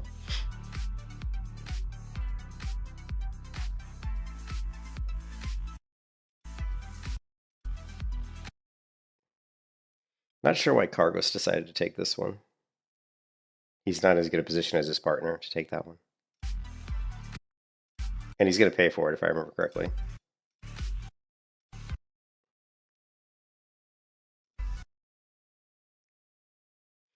So the problem here I see with, and the one thing I can see is this guy angled it, but he hit it short. And because apparently you can't go into this gray area, it makes it difficult if you hit it short, like middle of this gray area or closer to the net, if you can. It makes it difficult for people to take the thing out of the air because you don't want to, I guess, step over the line. So that's why Cargos struggles to. It's not like you would normally, if this stupid gray area wasn't here and it was a regular tennis court, and you could move into this area, when this guy hit the ball, you would move forward and take it out of the air. But since this the way the rules exist, I guess you can't do that. So he angles it here, and Cargos misses. Oh no, he hits it, but then he gets. Yeah, but see now this guy. But look, this guy comes in and puts it away. But But watch the. I want to see this. But notice what he does. He jumps over this way where his foot hits in the green, but not in the gray. I wonder if this is legal. Like you can jump. I'm gonna have to look up the rules of pickleball. I wonder if this is legal, where you can move closer than that if you stay outside of the gray. Because notice how he purposely looks like he moves past this gray. See?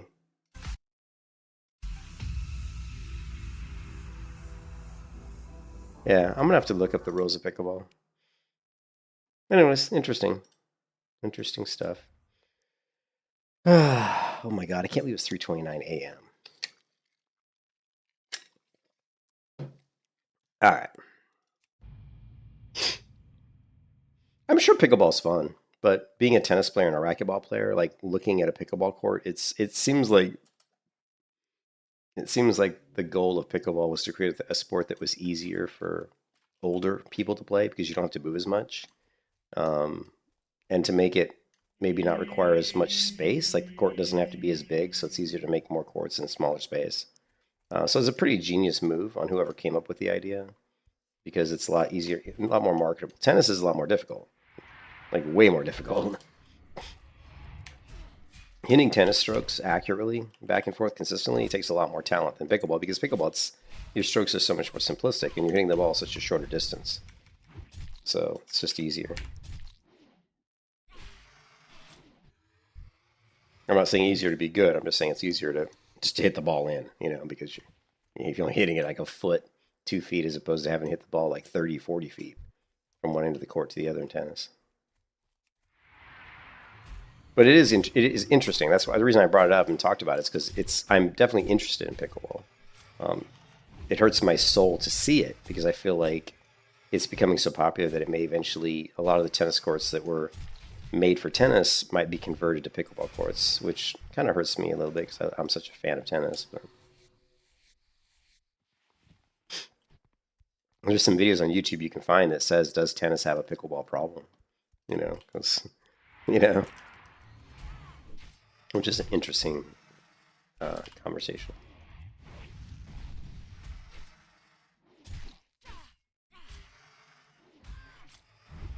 Lovely. You can kiss your ass goodbye. Lovely. The reason I don't like killing the raptors, one, they hit really hard, so they're actually hitting me much harder than like the same level Worgans would hit me. But they don't really drop any great gear upgrades, so. But it's just these are so much more densely populated. I can get more XP in faster, so I'm just trying to get to level 33.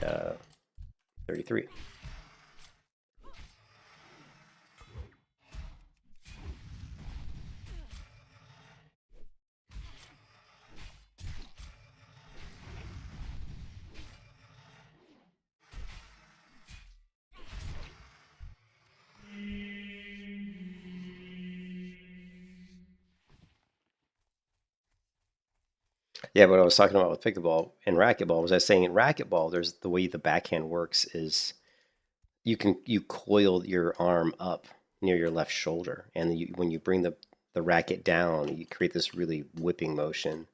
And that could be applicable. That could be transferred to pickleball because it's a very short whippy motion, which would work really well in pickleball, I think. So, someone who's got a lot of experience in racquetball, which I do, Lovely. that type of stroke would probably transfer to pickleball a lot better than like the tennis strokes do. Tennis strokes are just too long. You know what I mean? They're too long for pickleball. You can kiss your ass goodbye. And it was weird playing racquetball. Like I played tennis for a long time, and then I played racquetball, and then when I tried to go back and play tennis, it hurt my tennis game. Like it literally hurt my tennis game. And then I had to figure out how to like switch this mental switch in my head where if I'm playing tennis, use my tennis technique, and if I'm playing racquetball, use my racquetball technique. And I eventually got to that point where I did do that. And then I became a big ping pong player and actually played a ton of ping pong. And I got really good at ping pong, but I played ping pong like I played racquetball. So, which again, so my ping pong strokes were too long, and I didn't have the right fingering handle on the paddle. Because the way you hold a ping pong paddle the correct way is actually not very intuitive. Oh my god, this guy's hitting me so hard. Lovely.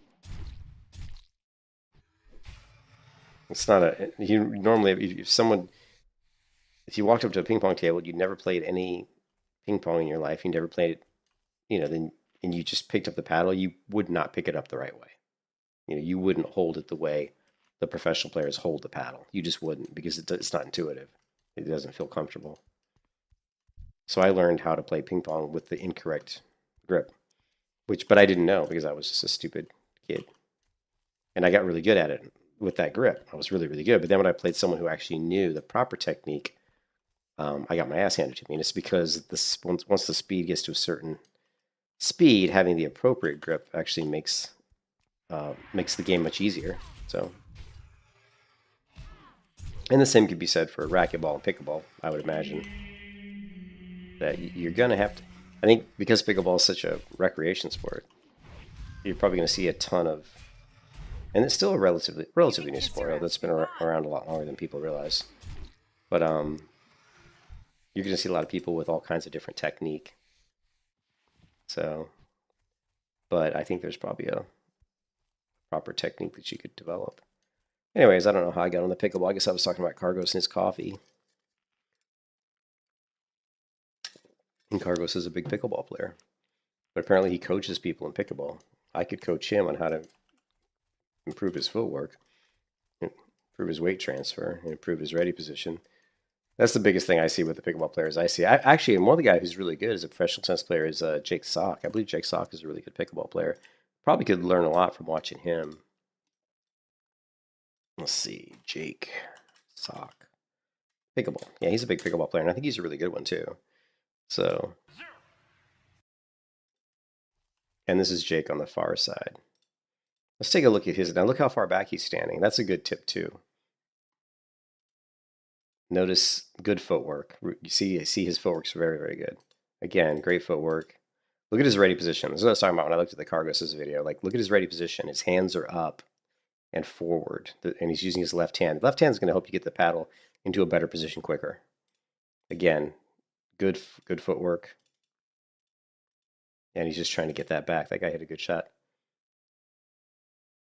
This guy's actually ranked higher than Sock. Pretty wristy shot. Does this guy have a two-hand? No, that can't be what I'm seeing. This guy's actually hitting with a two-handed backhand. I wouldn't think that would be something in pickleball because you don't really need to do that. He's actually hitting with a two-handed backhand in pickleball, which is really weird. Let me rewind this again. I still don't understand this area in the middle. If you can like go into it or not, I don't think you can. He's in a really good position here. I don't know why he doesn't hit here. It looks like he's going to hit back cross court. I would have thought it would be an easy winner right here. But he's going for the angle, and it looks like it's going to be a winner. No, it isn't, but the guy's in a bad position. This next shot should be a winner. No. It's so weird. In tennis terms, these would have been winners, but I guess the ball must die really quickly, the pickleball. Like, it must lose the transfer of energy very, very quickly. Because these are setup shots that you think would be easily put away, but he's not putting them away. This looks like it's going to go wide left. Yeah, and long. Oh no! Whoa, and it was in. Wow! Oh my god! The thing with the pickleball is it looks like the ball just dies. Like, look how much speed dropped off this shot. Like when he hit this shot, when he hit this, it looked like it was going to go way, way left. Watch how much speed. Watch how the ball just dies. I think that's probably why these. I think, and I've never played pickleball. It just looks like the ball like loses speed very, very quickly.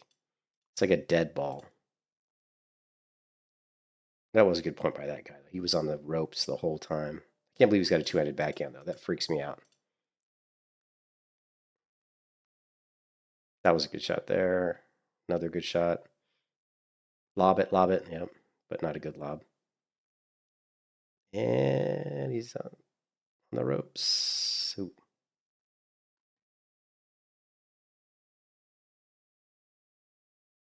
That was a good shot.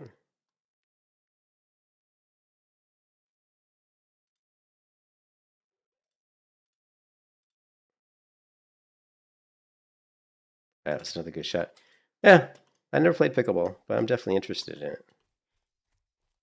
But Cargos could take some tips from Jake, and just his footwork and paddle preparation, and using that offhand to help guide the paddle for getting into a proper position to react. Definitely need some work on that.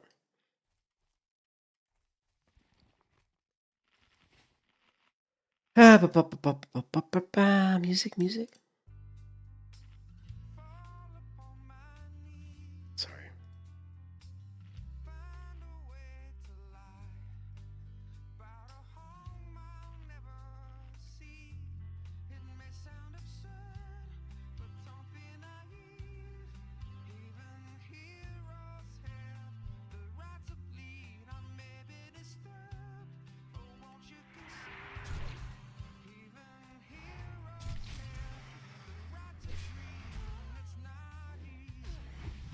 Lovely.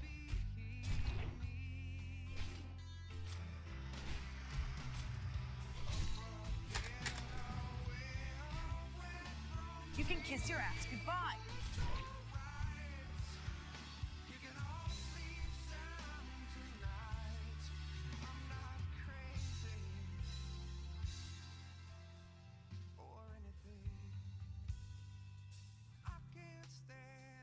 I'm gonna try to help these guys with the elite quests. Oh my god, this is gonna be funny.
I'll be staying way back on this quest. These guys are killing elites. I'm gonna be like, actually, I should be able to pick these quests up though.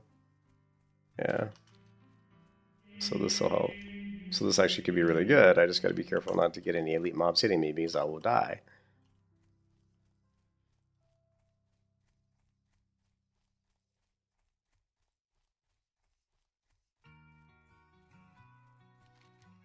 All right. Let's see if we can cut through here.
I'll have to be careful not to cast my demo shout.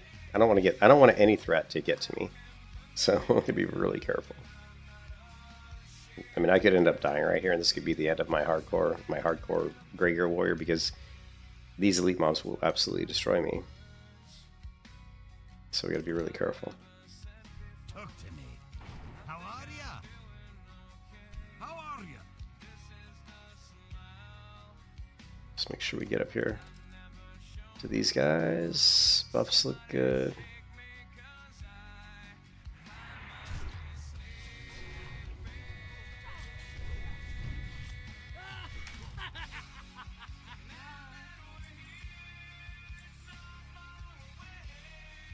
Just gonna let these guys pull. I'm gonna sit in the middle of the mobs and just make sure that, you know, that they're pulling. Lovely.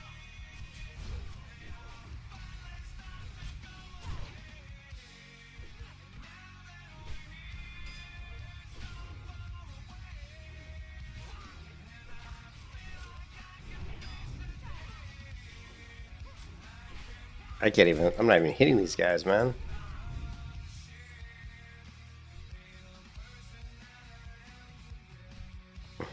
It's like, what? What are we on?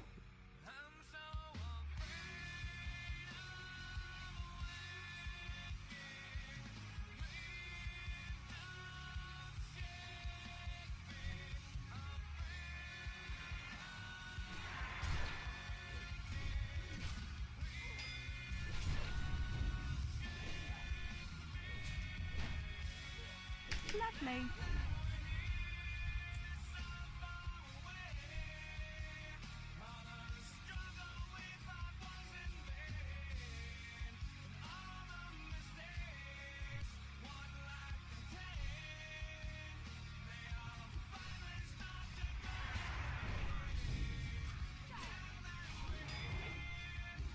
I cannot land a wing clip. Lovely.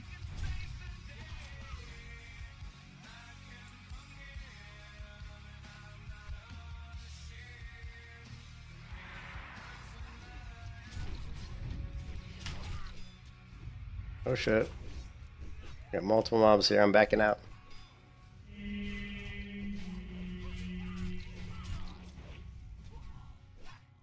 Okay. Lovely.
Some of these guys will explode too, which would kill me.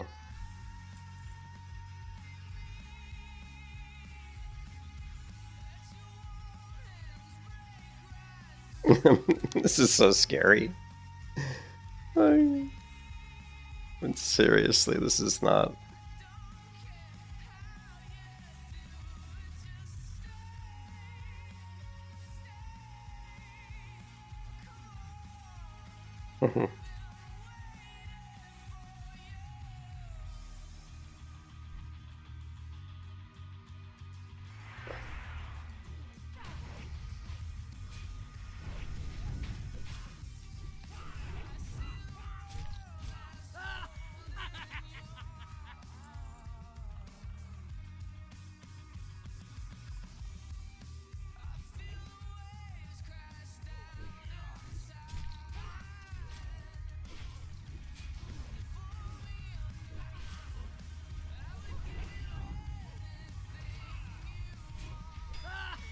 Oh, he's gonna explode. Sapper explode.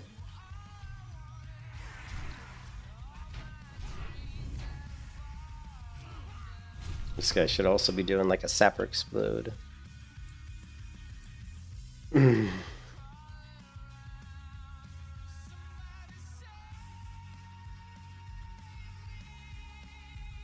Ooh.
Shit, he hit me. He's hitting me.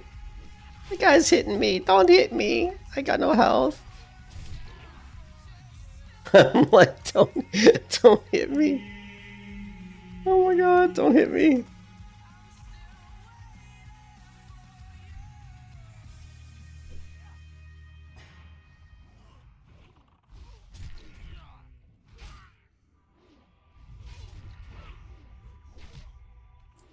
I can't hit anything.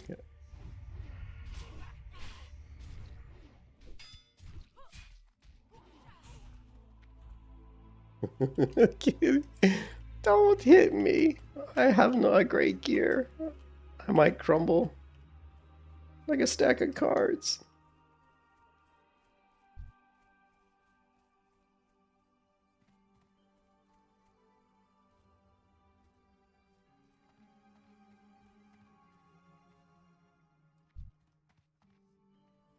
We're throwing a bomb. I don't like bombs.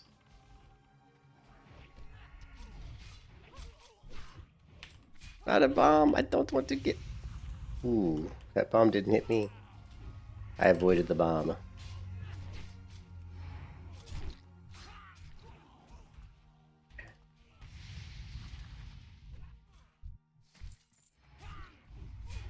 Ooh, I just got an upgrade, dude.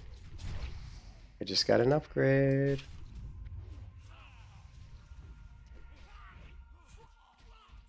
Double mail boots. That was an upgrade, wasn't it? Sweet.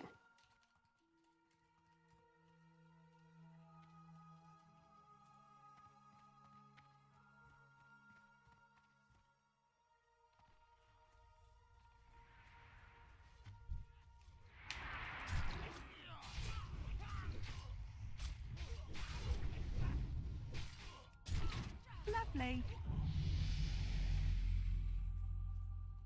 Alone be praised.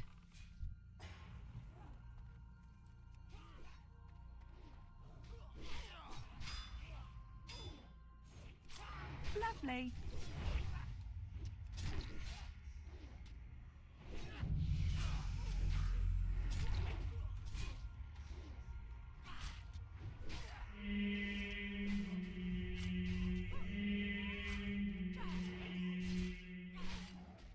Lovely.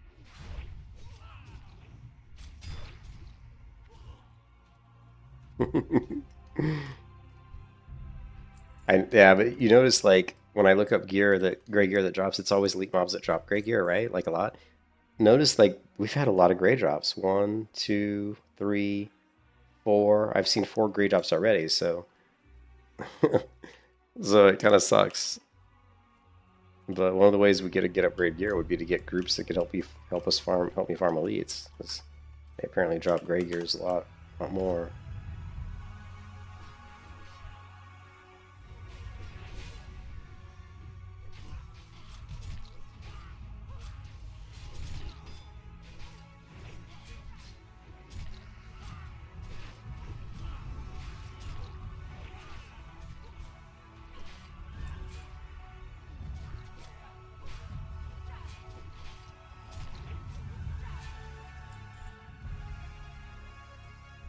Okay.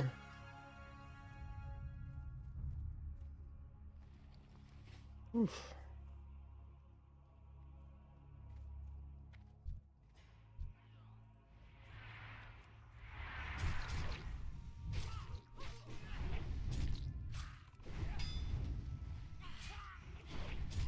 I cannot land a wing clip on this guy. I keep trying. I just could not land it. Not a wing clip. I guess it's hamstring. Same difference.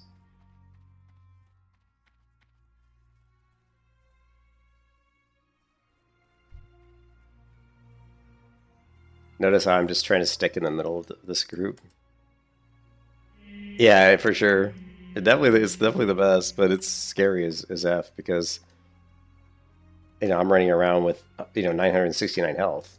Like for example, this warrior has 1500 health. He has 500. He has like almost 600 more health than I do.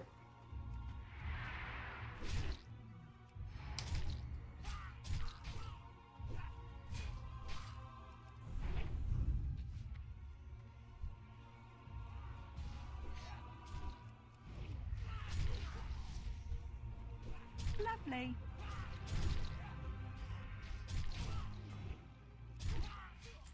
At least I can get some executes in that help, Yeah, I'm a featherweight fighter. I am. I got 2 really fast weapons and I have no armor. Definitely. Just have to be really careful of my surroundings.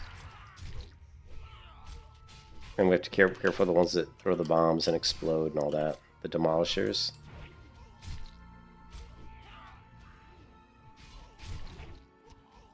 But yeah, I do help out for the executes because I can hit some pretty big executes even with crappy gear, You can see I'm only doing 12.9% of the group damage.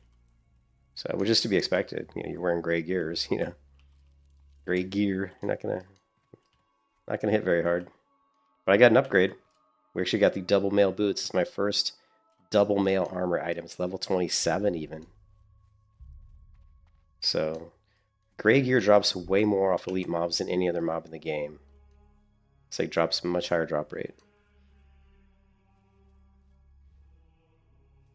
I'm trying to stay close to my teammates here, but they're kind of all over the place.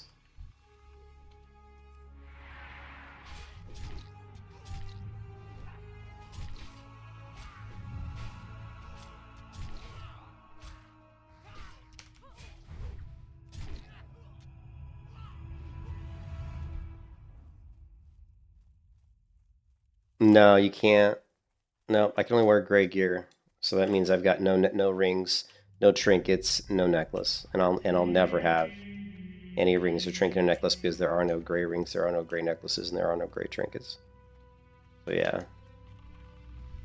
So yeah, it's a bitch.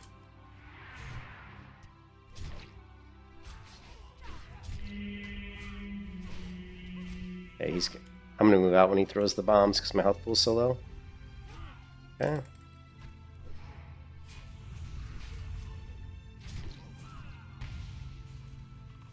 You can see like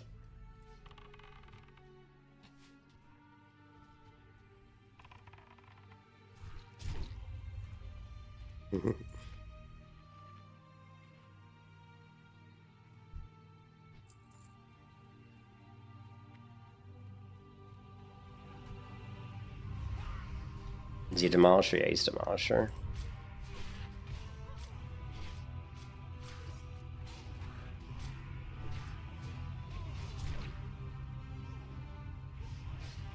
Okay.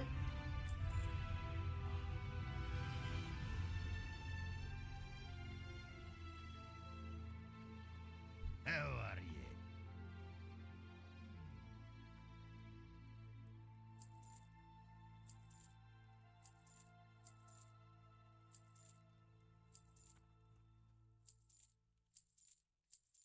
Watch your back.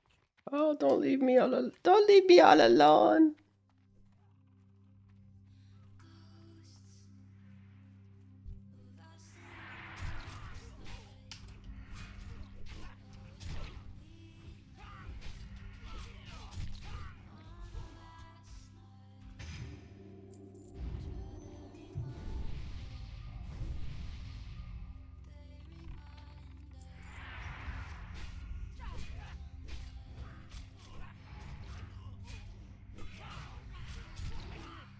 372 crit. Nice.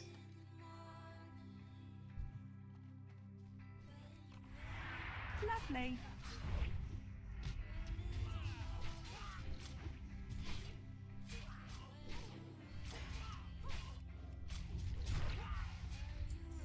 $249 damage.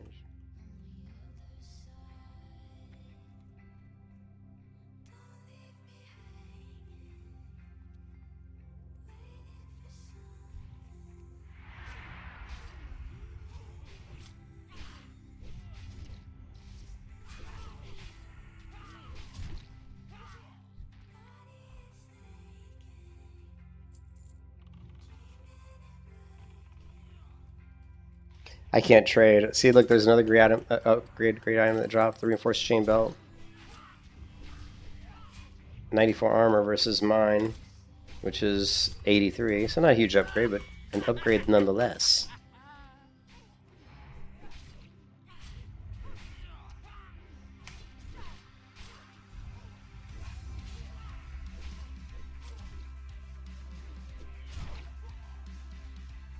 Little crit there, 367 damage. You can see my damage is starting to go out because I'm saving all my rage just for execute, so that I can pull off big executes. Lovely.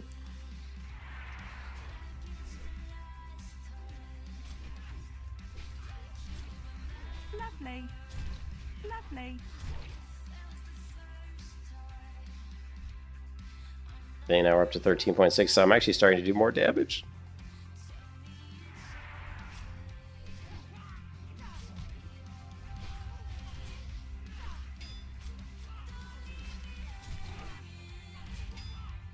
$13.7.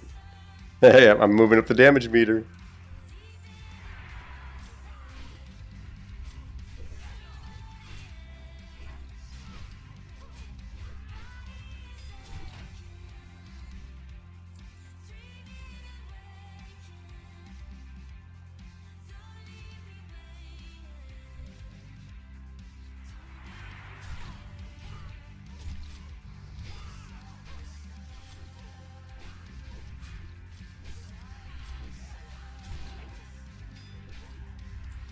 $13.9. Look at me go. Big deeps, big deeps.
Look at that, we're up to 14% group damage, continuing to move up the damage meter.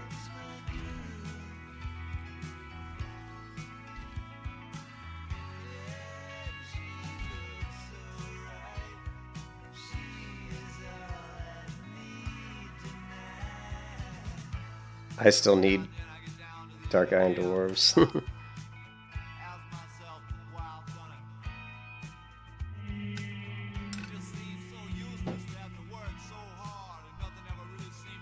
Come from it. She looks me in the eye. We're gonna last forever. Never doubt it. Hey, it's alright. Never gonna change our minds about it. Hey. Here comes my cue.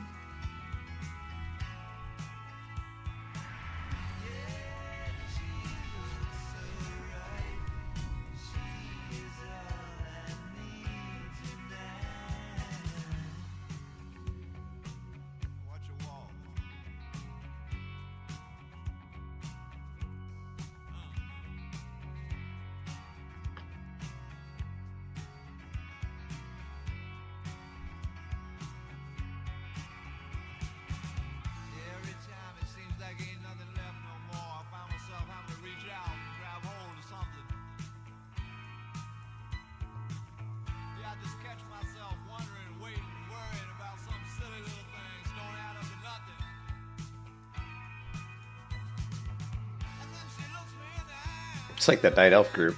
We have one human, and then all Night Elves.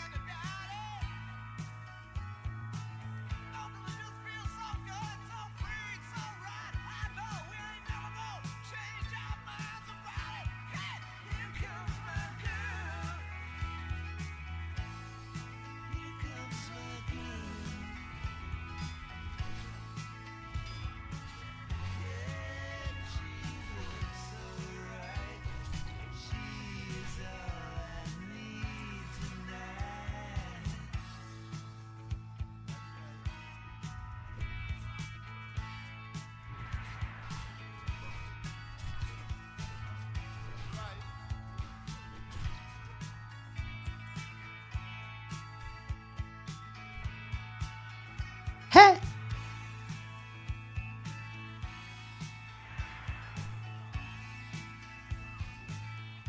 Oh shit, we got bunches of mobs here. I staying away. I got gray gear. I'm just gonna use my bow. I'm like, I'm not getting in there, man. You forget it. Me and my gray gear is not gonna get between a bunch of elites. Alright, we're good. We're good. Let's get in here. Watch out for explosions, right? There's one of the explosions. There we go. Nice.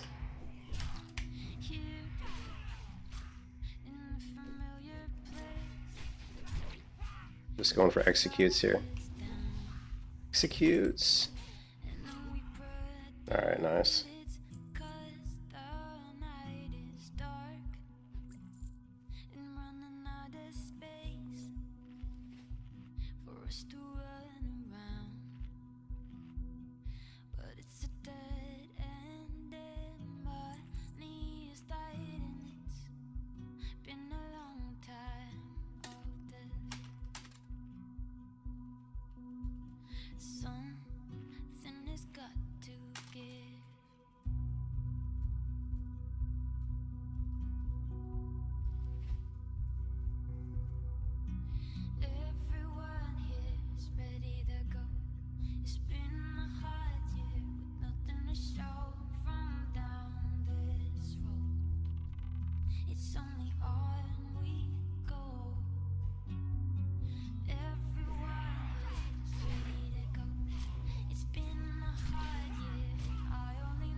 Lovely.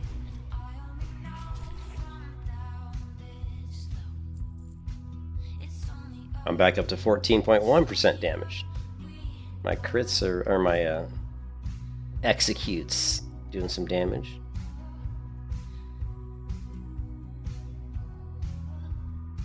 He's gonna sap one. Good sap. We got the good sap. Going for the boss.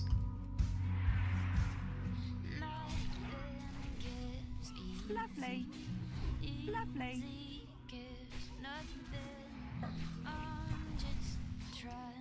Kill the boss. Okay, I'm taking damage. I'm taking damage.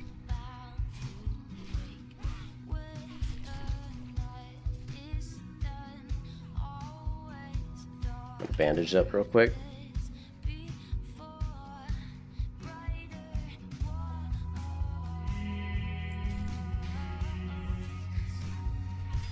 Lovely.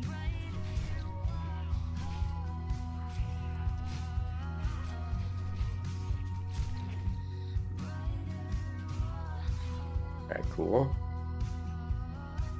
Good, good, good. Get that guy's head. Hail to the night, and noon be praised. Excellent.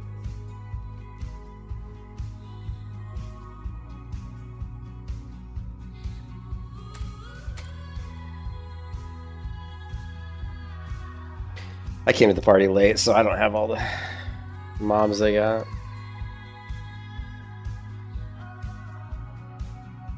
I don't care.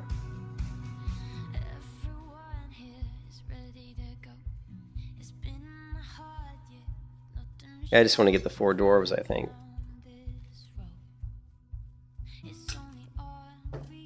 I came late to the party, so I didn't get all the... Yeah, I just need that. That's all I need, though. Yeah, just the 4 dwarves. The 4 iron dwarves, and then I'm done. Yeah, we got our first piece of double mail boots. Now, is it still the same skin? I think it is, right? Yep. We put this on. Yep. Still the same skin. Like every gray item in the game looks the same.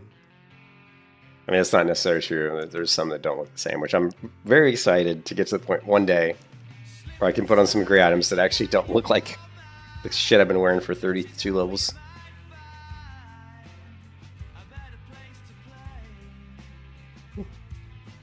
Yeah.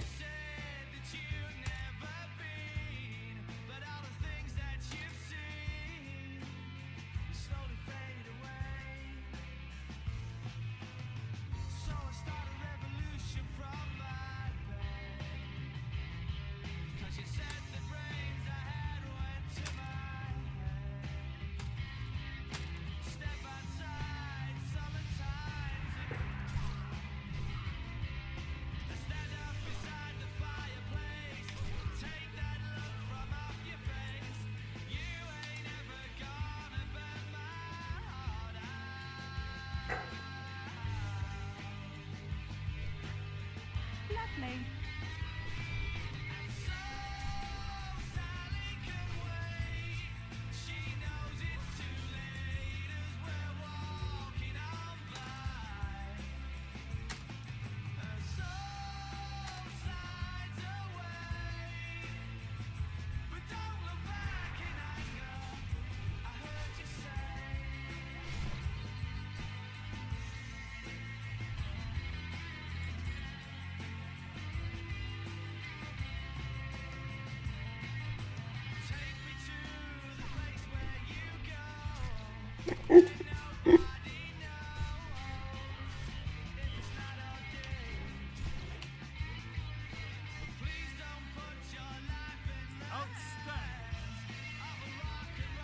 Sweat, sweat, sweet.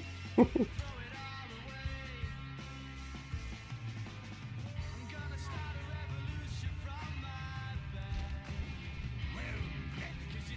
soon. Be good. Interested in a fight? Watch your back. There it is! Woohoo! Alone be praised.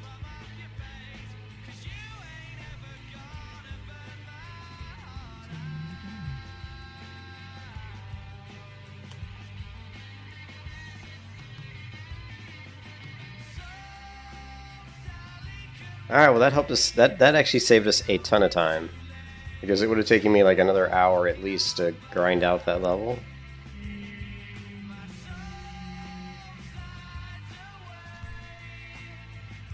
But don't look back in anger. How did you say?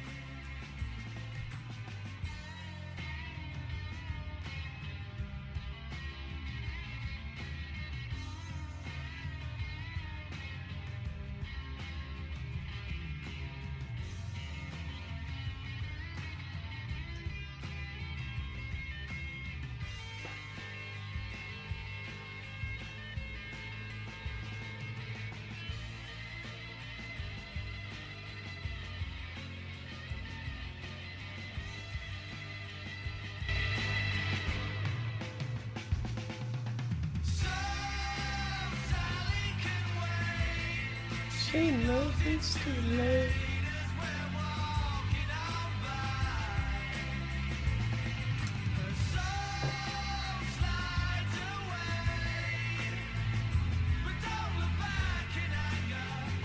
I heard you say.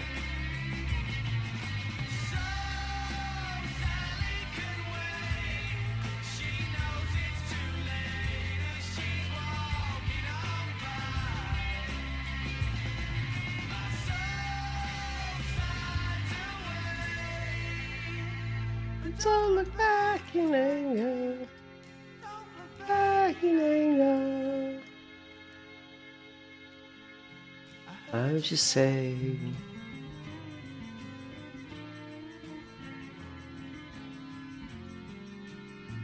At least not today.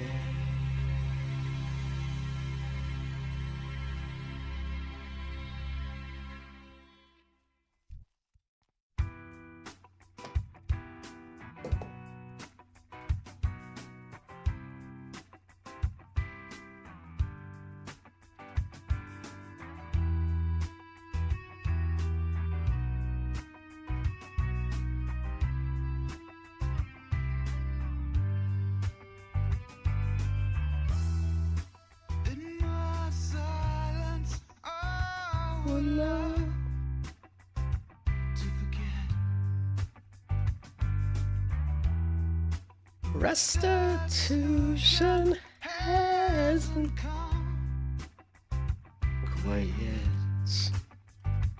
And with one accord, I keep pushing forward. Why stretch my heart To heal some more. used to be all I want to learn is wisdom, trust, and truth. We'll see at level 33 how much easier it is to kill these raptors. Also, I'm curious how much rage I'm going to generate now. We're up to 32% now. So, we were clipping at about 15% rage coming from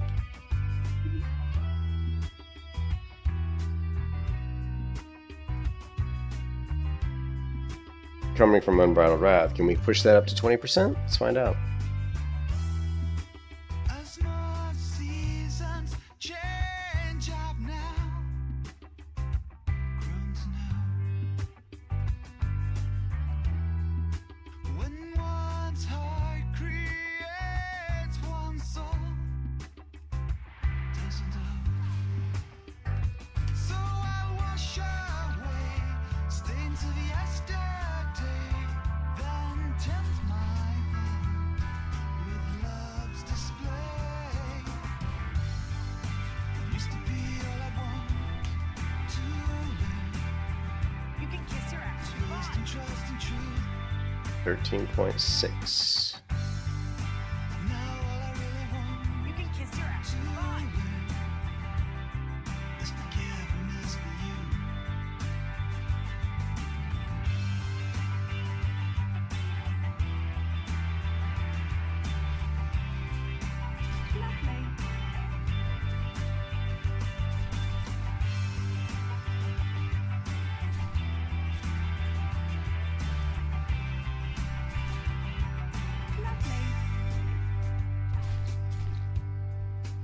just testing out my rage. Yeah, look at that. 17.6% of my rage generated so far from unbridled wrath. That's not bad. If I can get that up around 20%, I'll be pretty happy. That would be good.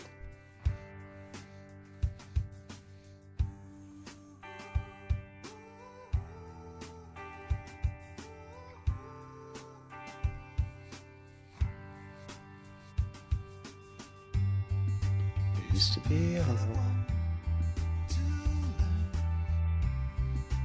Wisdom, trust, and truth. Now all I really want to learn is forgiveness. Used to be all I want to learn. Whoa, big lag spike there. Huge lag spike. Come on, get up this hill, damn it.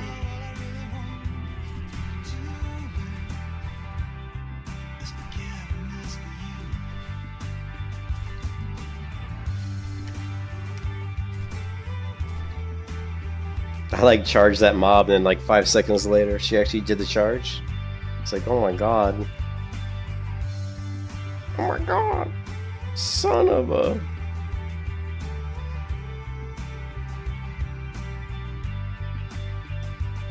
Let's get some free skins.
Light leather, light leather.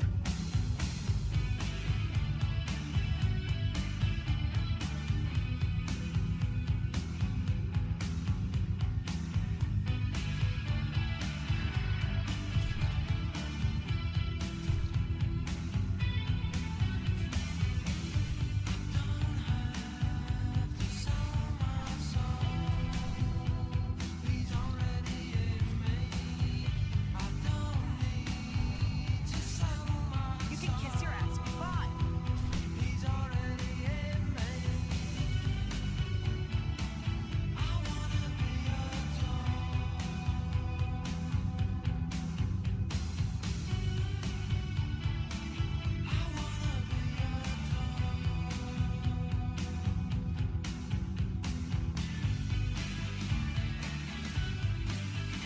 24.9% mitigation.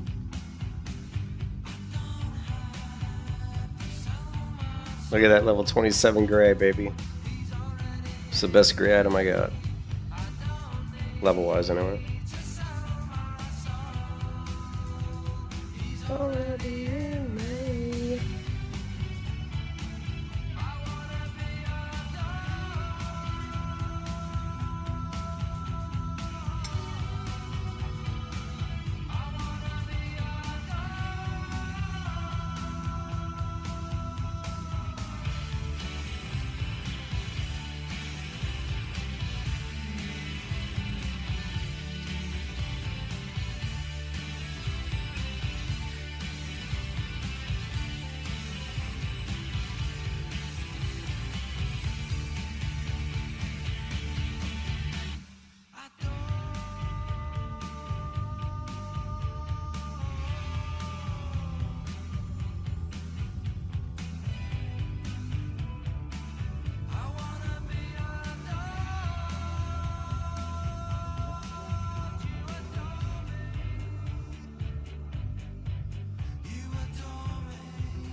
Take the time to make some sense of what What you they want wanna to say. say, and cast your words away upon the waves.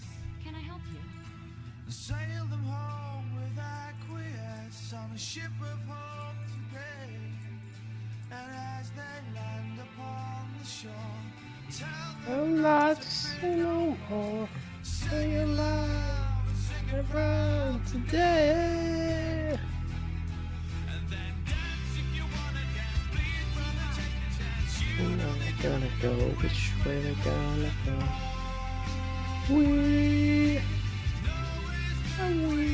don't know. On the other hand, it won't make us understand.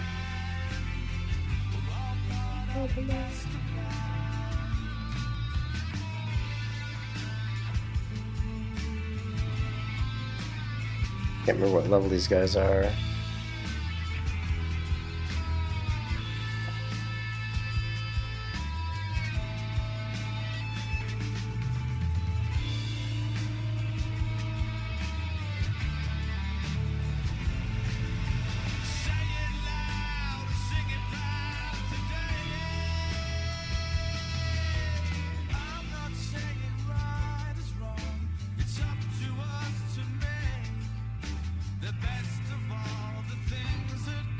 Trying to remember what level these Murlocs are.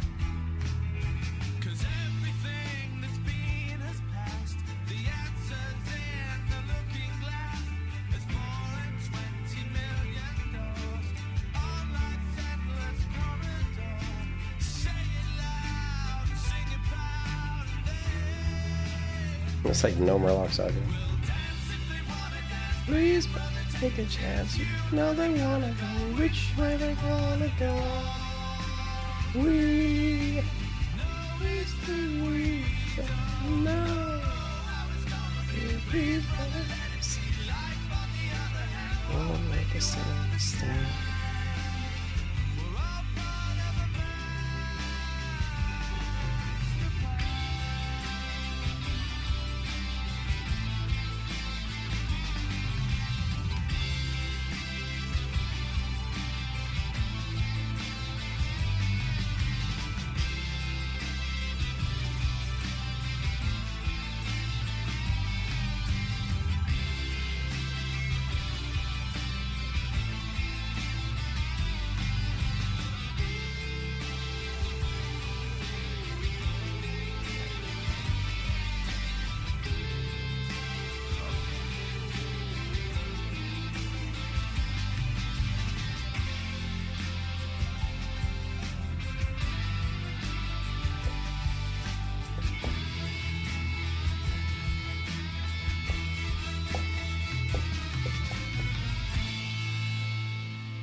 I should learn how to play that song.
Yeah, I can't still lose.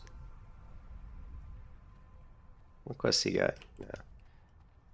So I'm not sure what. We're still about 2 levels away. I think at level 35 we can go to Desolus. I'm thinking. I'm not sure where to go now, though. We've kind of... I mean, there's the Raptor Cave, but the Raptors hit so hard. It would be nice to upgrade my food to the next level. What are these? This isn't level 8, is it? No, it's still 6. Then the first food I can think of that gives 8 stamina. I mean, hot wolf ribs is 8 stamina, but those mobs are like level... Excuse me, I don't think we're going to be able to get 8 stamina for a while. I think we're stuck with 6 stamina food. Need help? Be careful. I'm not sure where to go. I want to hear that song again. Let's go back. We're going to do it one more time. Do it. See you around.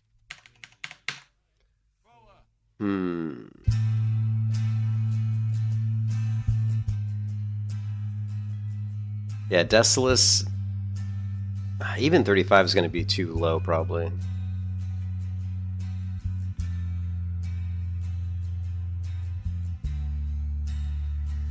Although these mobs here are only level 31. And Centaurs are 30. Yeah, but Centaurs, they hit pretty hard too.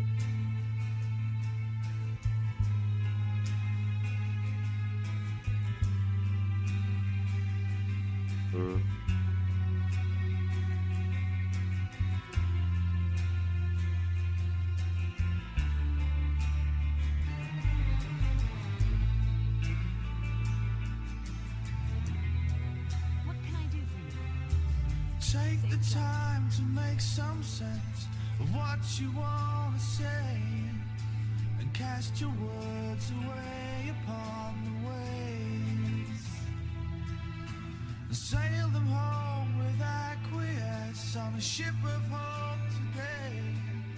And as they land upon the shore, tell them not to fear no more.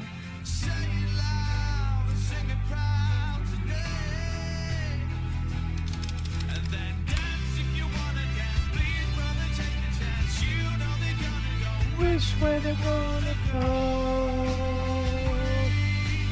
No, is that we don't know how it's gonna be. Life, on the other hand, won't make us understand.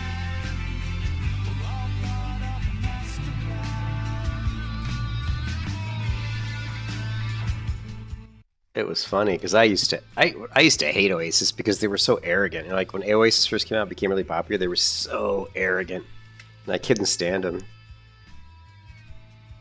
But it wasn't so much that Oasis was arrogant. I mean, they are, but it wasn't really Noel Gallagher that was sorry. It was really Liam that was the douchebag, and he's still a douchebag today. Liam's actually not bad.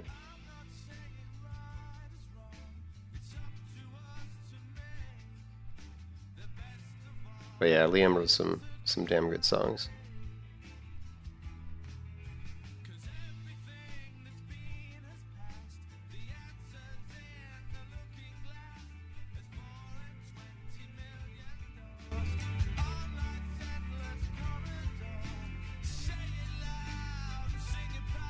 Oh man, I just hope I can get this character to 60. 33.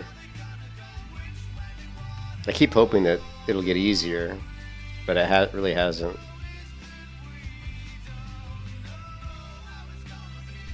And there's no real direct damage increases for a while, right? What's this?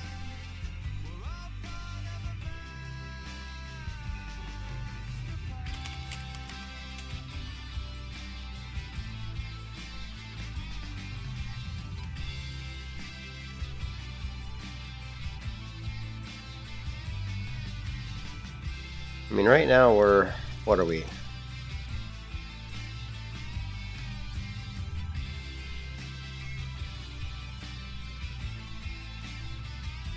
This is what we are right now. But we've learned that this is garbage. Deep Wounds is straight up garbage. So we could respec, which is going to cost a ton of money, which I don't have. I don't even have enough money to respec, but if we respect, we could drop these 3 and put them into tactical mastery, but how good would that even be? I'm just trying to think how much we'd even use defensive stance, because we're not going to have berserker stance for a while because we can't do the quest because we're too weak. And really, like, defensive stance, it's not really that useful. I think if we respect, those 3 talent points would have to go into the Fury Tree. We do 1 here.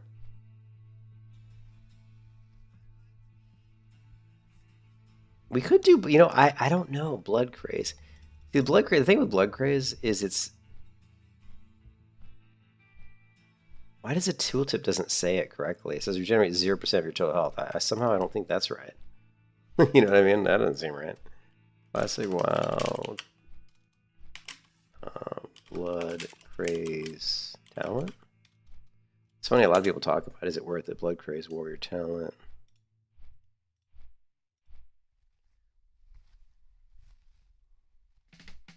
Isn't this sound pretty much useless? Even while leveling, 3% hit points over 6 seconds just does not do anything, especially when you consider the difference between a normal hit and a critical hit. You are correct. Yeah, see, that's the way I've always felt about Blood Craze. I've always felt that way about Blood Craze, that it was pretty much garbage. So 3% of your total health over 6 seconds. The reason it's garbage is because my health pool's so crappy.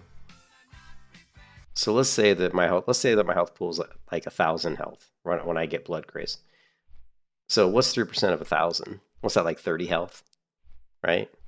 So you're going to generate 30 health because what would 10% of 1,000 would be 100, right?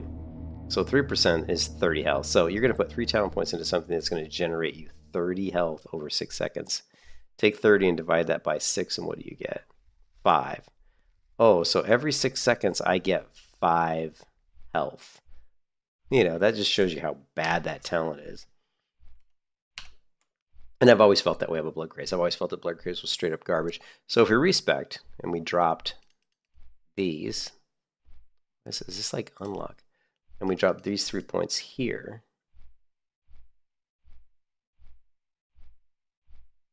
Although we could, I wonder if it'd be worth getting Impale. Increase the critical strike damage bonus of your abilities. 10%. I mean, it would be a little. We don't crit a ton, but we do crit.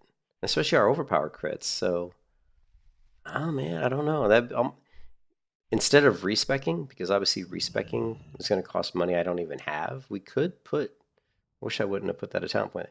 We could put 2 talent points here and just see what kind of, I mean, 20% critical strike bonus damage could be significant. Otherwise, what we're doing is we're still going to go down this tree of going into improved demo. I mean, dual specialization is a straight up damage increase, right? Because it's just increasing the damage of my weapon. So this is going to be very useful. And of course, enrage is going to be good because 20% melee damage bonus is nice. And Death Wish is just, we don't even use Death Wish. We just put a point in it to get to Bloodthirst. Oh, the other thing is when we hit 40, right? Like when we hit level 40, we can respec into to go down and get Bloodthirst. But I'm thinking, yeah, I mean, I'm definitely, this is what we are right now.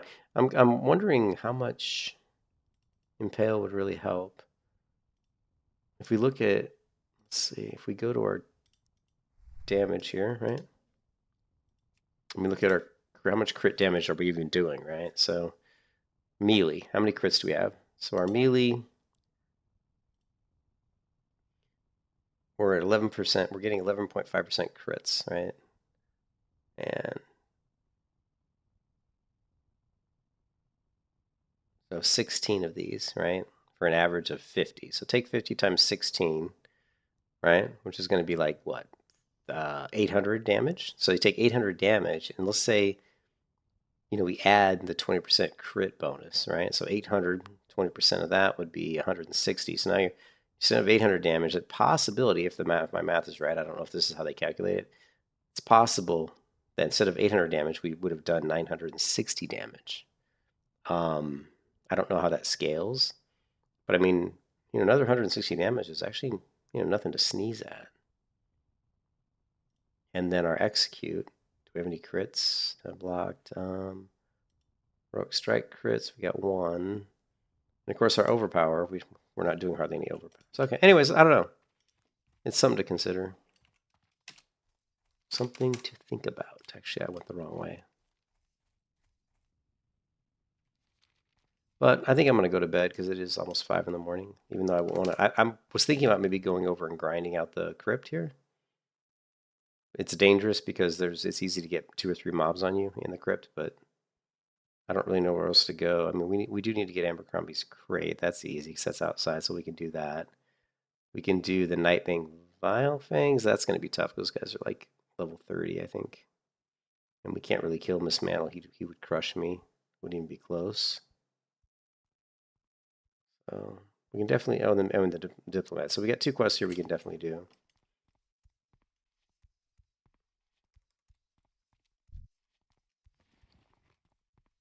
Repair my gear. Hello. Guess I didn't need to repair my gear. Oh, actually we're at 10 gold. So we do have 10 gold.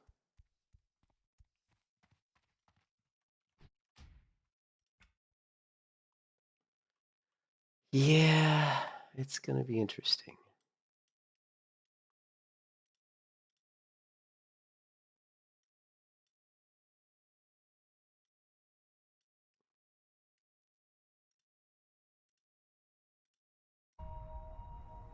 Let me go back into the talent calculator.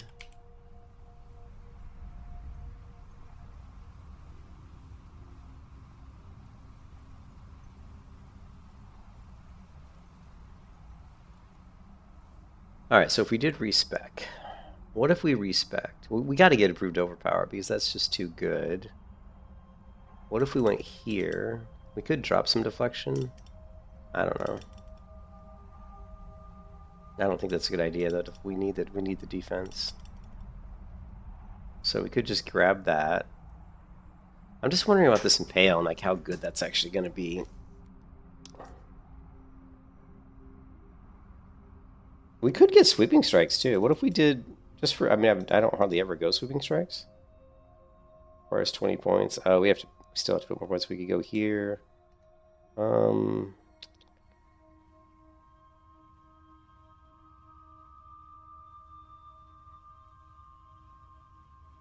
But I mean, if we want sweeping strikes, we would be using a 2-hand weapon, and we'd be hitting multiple mobs, and which probably isn't going to be good. Ooh, increase your chance to get a critical strike with axes. Use your 1% chance to stun your target. What if we did? We could do something really bizarre, like let's say, forget sweeping strikes, because I don't think that would be really worth it. What if we did sword specialization? It's only 5% though. And the problem with this one is there's no such thing as a gray offhand sword, so that's not going to be good. I don't know if there's... What is this? 1% chance to stun your target. 6% chance to stun your target for 3 seconds. This might actually be, because this is going to be mitigation, right? Like, if we're stunning our target, we're taking less damage. So for like a Grey Gear Warrior, that actually could be pretty useful. So the real question is, are there offhand, one-hand maces? That's the problem we've run into with this Grey Gear stuff. So what we're looking for is offhand or quality. And I don't think we're going to find it. No.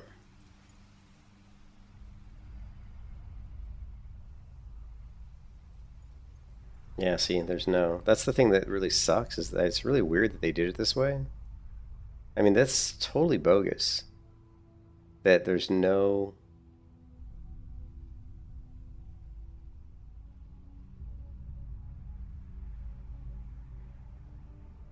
I mean, it's like really stupid. That, that I can't get a offhand sword or an offhand mace. Because that would have been a really, really cool idea. I think if I could have dual wield maces, I mean, 6% chance to stun. If you had 2 fast maces, you're going to be pulling off quite a few stuns. You know, that's going to be a lot of mobs getting stunned, which means I'm going to be taking a lot less damage. Man, that really sucks. That makes me want to like amend my rule and say that I could use like a you know what I mean? What if I change? I might change the rules for this and say gray gear only, but allow myself to have like some sort of like green mace. It's like a low level green one. Let's see what the lowest level green. Just so that we could do that build, you know. So let's see, what is the lowest level green mace we could get? That's like, why is this site not working? Let's just reload it. This site always, the fucking WoW head's always shit, man. Come on. Can't stand WoW head.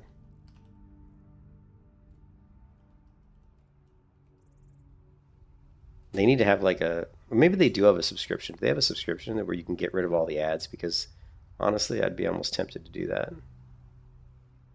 Is there like a Wowhead subscription? Just so you, it's the ads that make this site just freaking completely crash. Anyways, so what? Going back to what I was talking about, what if we allowed my character to grab like the weakest one-hand green weapon as, you know, mace, or white, like white, for example. We could, but we want a fast one, right? Actually, let's log back in.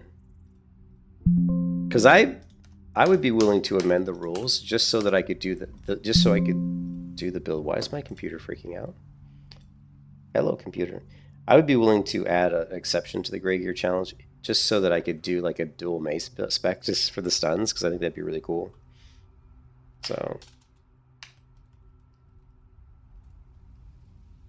it had to be like Gray Gear, all Gray Gear, except maybe like 2 items. We'd maybe allow 1 white offhand sword. Well, really 1 item, just 1 white offhand gray mace. So what I'm going to do is I want to go to the human starting area, right? Because they probably sell 1-hand offhand maces. What we're looking for is the fastest weapons we can possibly find, right? So where's the gear planner? Is it still up? Oh my god, this site just fucking blows. I didn't torch, held in the offhand.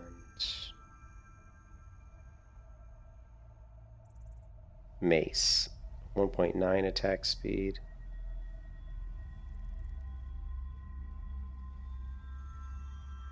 Hammer, 2.4. Stitches femur.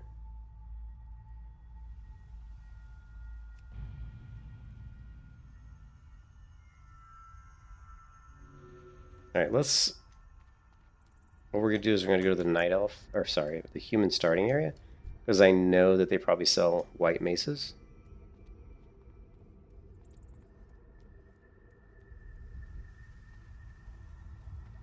I've already got 1 mace, but it's really... I got 1 gray mace, but it's really fast. Well met. Safe travels. I mean, it's really slow, so we want fast. Like, the faster the better. Like, literally, if I could have, like, 1 point... I'm trying to think, I think the fastest mace in the game is probably around 1.6 attack speed, 1.6, 1.7. What is going on with my computer right now? Literally, it's this website. Seriously, like, Wowhead is just crashing my computer. I'm not even joking. This shit is just crashing my computer. Fuck it. Unbelievable.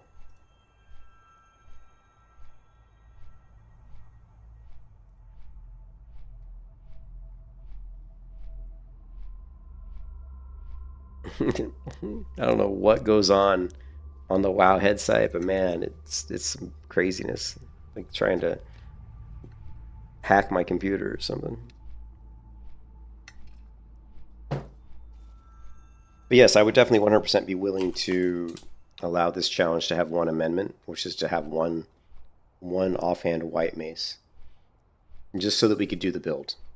just so that we could go down and do a mace specialization build. Because I honestly think that that could be pretty useful for a Grey Gear character. I mean, getting a 6% chance to stun with both of your weapons could seriously affect how many mobs I could handle. Because if I'm pulling a lot of... Because the stun's pretty lengthy. I mean, it's like 3 seconds. 3 second stun is nothing to... It's nothing to sneeze at. I mean, that's a pretty good amount of time. And when you get down... And now, the only thing is, you're not going to be able to, because it's so far down the tree, unfortunately, you're not going to be able to get Flurry, right? I don't think you'll even be able to get Flurry. So, let's see. That's one thing that I've always hated about the way they did the mace specialization. To me, I mean, I know, obviously they did it for a reason, right? Let's see if there's a different talent calculator that's where the site doesn't fucking crash our computer. Alright. So, if you go, let's say you go here, here, we don't even need Rend anymore. I mean, Rend still does some damage, but I think we could go away from Rend if we wanted to. And what we could do is go into Tactical Mastery.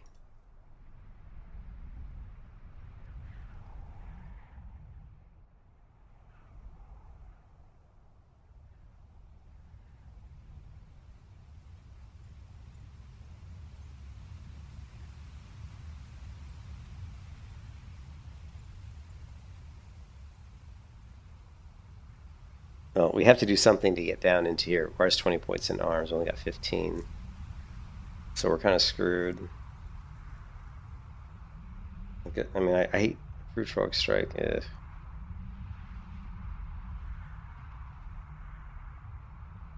How much is Thunder? Isn't it like 20 or some shit? How much damage does it do? It does... yeah, why not? Why not? Fuck it. Why not get Proof Thunderclap? Why not? We'll do something weird. And then... Okay, then we're going to grab this, right? Now, how far down can we get? I don't know, not very far. How many points we got left? 16. Shit.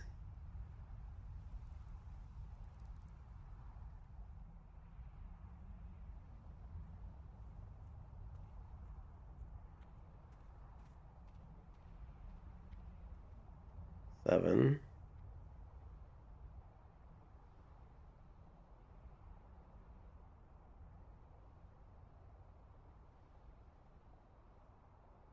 So you literally can just get one.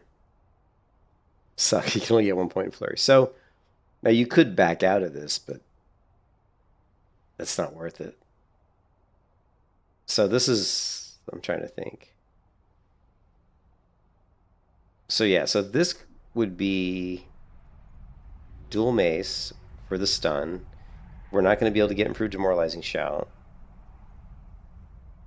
because the improved battle shout is going to increase our damage by 25%, so which I think is probably better than the demo. We're going to get 12% melee damage bonus, which is good. We're going to get also increase the damage of your offhand by 25%, which is good. Increase your attack speed by 10% for your next 3 swings. So 10%, I mean, it's, you know, whatever. It kind of sucks, to be honest, but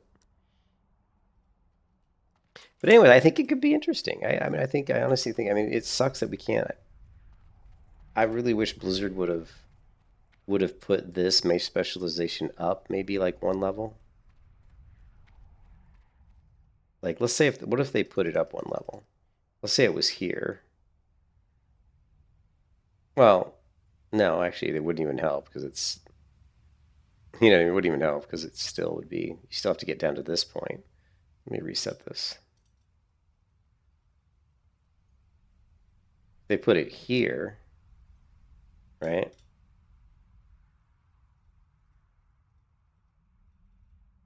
They put it at this level. You could go 5 points into this. Let's go 2, 3, 4, 5. Then let's see how far you could get. Now you've got 8 points left. See? So just think if mace specialization was at the 3rd level here. If it was, this would be our build. Our build would look something like, get rid of that.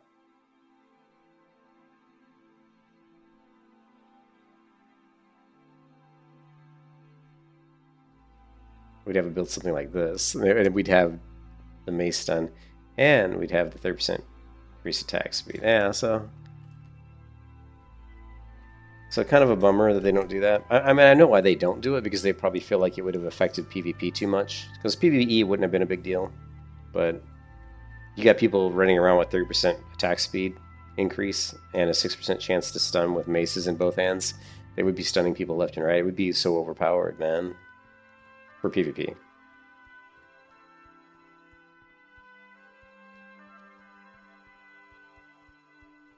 But I am going to make an amendment to the rule. And I think, well, what if we did respec? I want to see how far down we could get. I shouldn't have closed that window, damn it.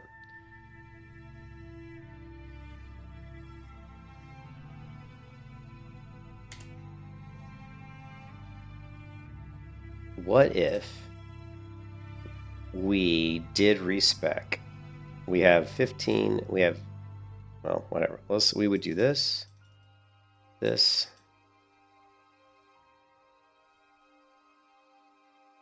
just for shits and giggles. We do improve Thunderclap.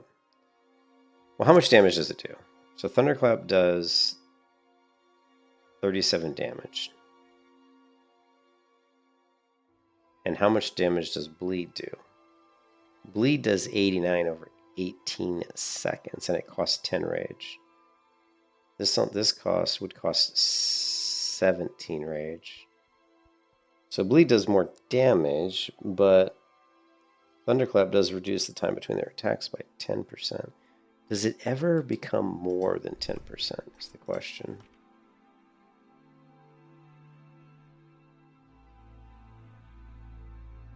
Doesn't look like it.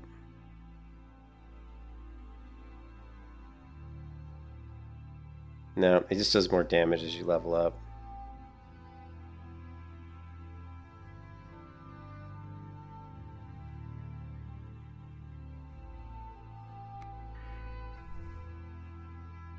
So it's kind of garbage. I always wish that they would have changed this talent Thunderclap to actually increase the damage of Thunderclap.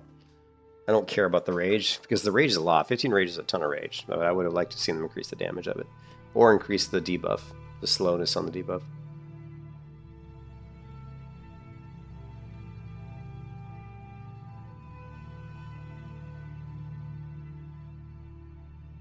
What if we spec'd out of improved charge? Just for shits and giggles. What if we did something like this? Would we still get down to here? Requires 20 points, we got 13. I just think the charge is, I think 6 rages, for me, it's still pretty good. We could do this. How many points? 19. We could do that. That would get us the bleeds. Even though I don't think that even though Deep Wounds feels pretty garbage, to be honest. Like if you look at my Deep Wounds, it's only coming in at, 2.3% of my damage is Deep Wounds. But Rend is coming in at, what, 8.9%? And it's actually more than that. It's like 10%, 11% if I'm like consistently working into my rotation. But if you look at the rage generated, right? If we go to rage generated, how much is charge giving us? Charge is giving us 53%. So 53% of the rage I'm generating is just simply from charge. So I don't think that we want to back out of that talent.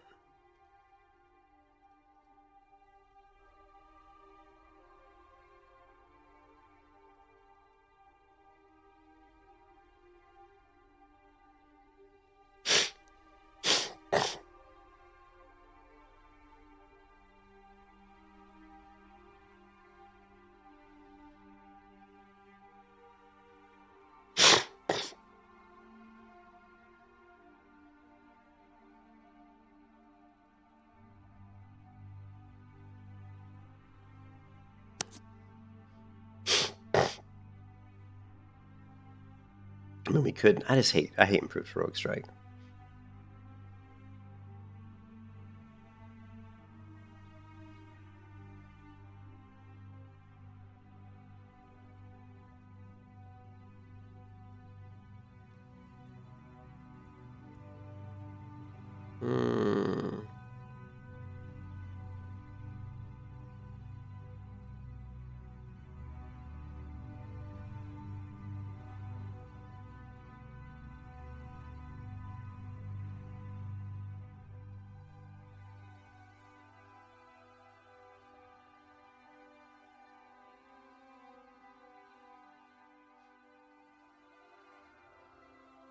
And the Fury tree is pretty straightforward. We know what we're going to get.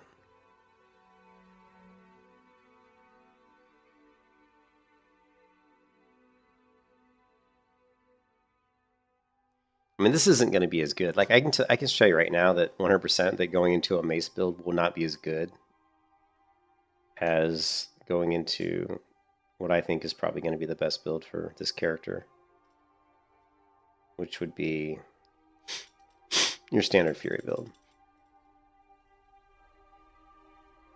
which would be something like this.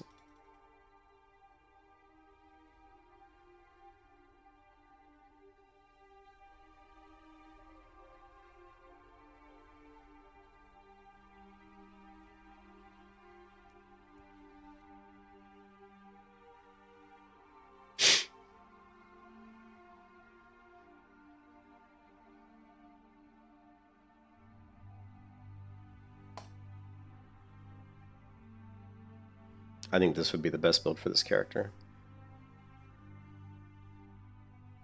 But, having said that, I think the mace build would be fun as shit. Just to try, even though I think it would suck.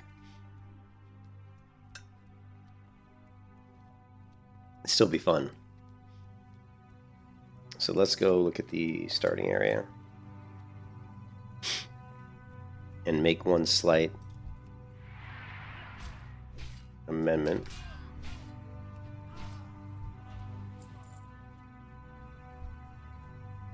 So we're going to let my character buy one white item.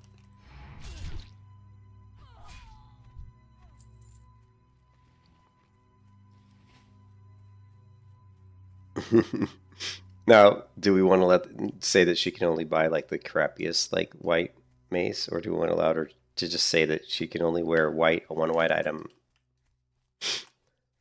What we could do is we could say that due to the restrictions, the only reason I'm going for the white item is because there's a restriction on gray gear, and the restriction on gray gear is that there are no gray one-hand weapons in the game that can be slotted in your offhand other than daggers. And I think that's kind of bogus. I think that's bullshit. I think there should be one-hand swords and one-hand maces that can be put in the offhand, but there aren't. So I think because of that, I may amend this challenge. I don't know if I don't know if Voss will say that it invalidates me getting $100 though, because he said he'd give me $100 if I get to 60. I'll have to ask him about that, because I would like to get my $100.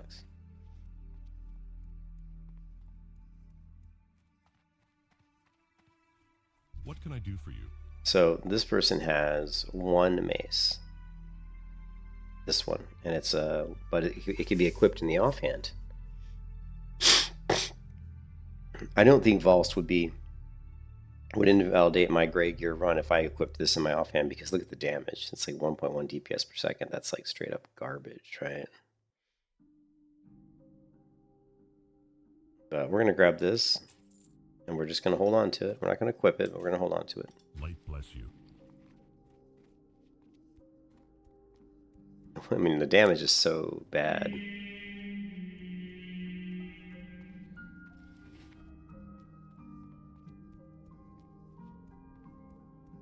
Might as well be a gray item. I mean, Jesus. Sorry, my nose is running.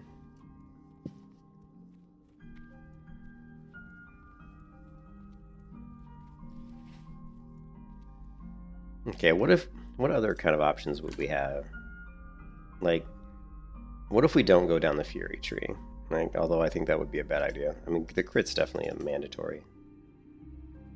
What if we did... What else is in here? Is there anything else in here that would be good? Not really.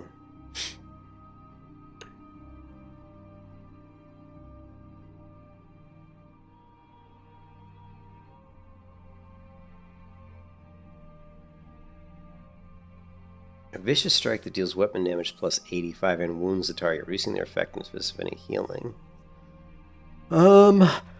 Huh. What if we did the mace build?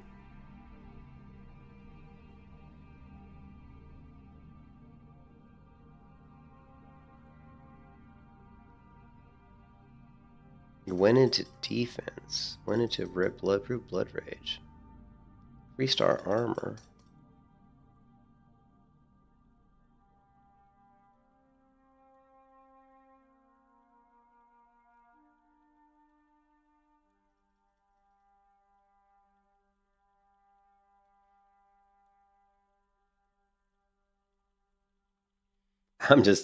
I like doing different builds. Even though I know they're going to suck, like I know this build would probably be total garbage. I still like trying stuff out just to see like how garbage would it be. Now, sweeping strike. I'm curious about sweeping strikes. It says the next 5 melee attacks strike an additional nearby, but does that work for both weapons? Like, the sweeping strike applied to both weapons. Classic WoW. Does sweeping strikes apply to offhand weapon?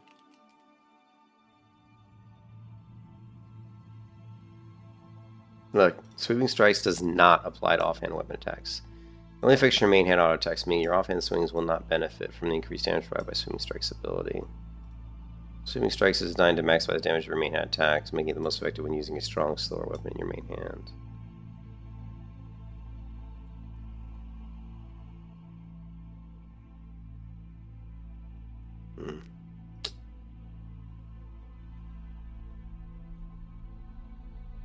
But sweeping strikes. If we went with like an AoE build, which would be really weird on a gray gear warrior, you could grab improved thunderclap, right? So let's say you get rid of this.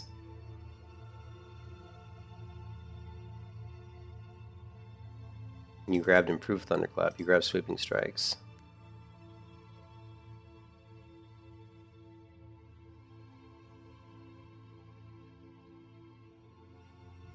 You still need...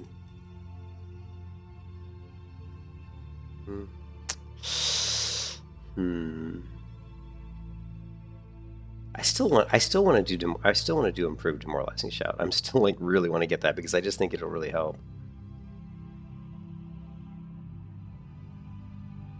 I wouldn't. Hey, what's up, Sam? I gotta get to bed, dude. It's late. I'm just playing around with weird, terrible builds, like builds that I want to try that I know will suck ass, but I still want to try them. I mean, this would be garbage.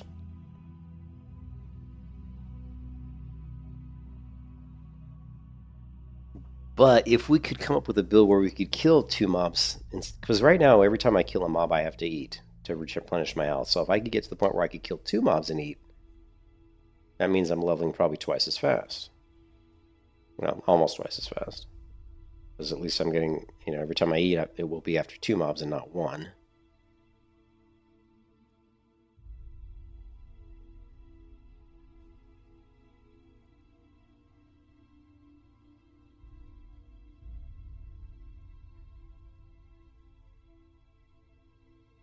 What's the cooldown on this? 30 seconds? So we could do sweeping strikes. We could do demo, and we could do... Yeah, I mean, we could do something like this. What's that for? It would be interesting.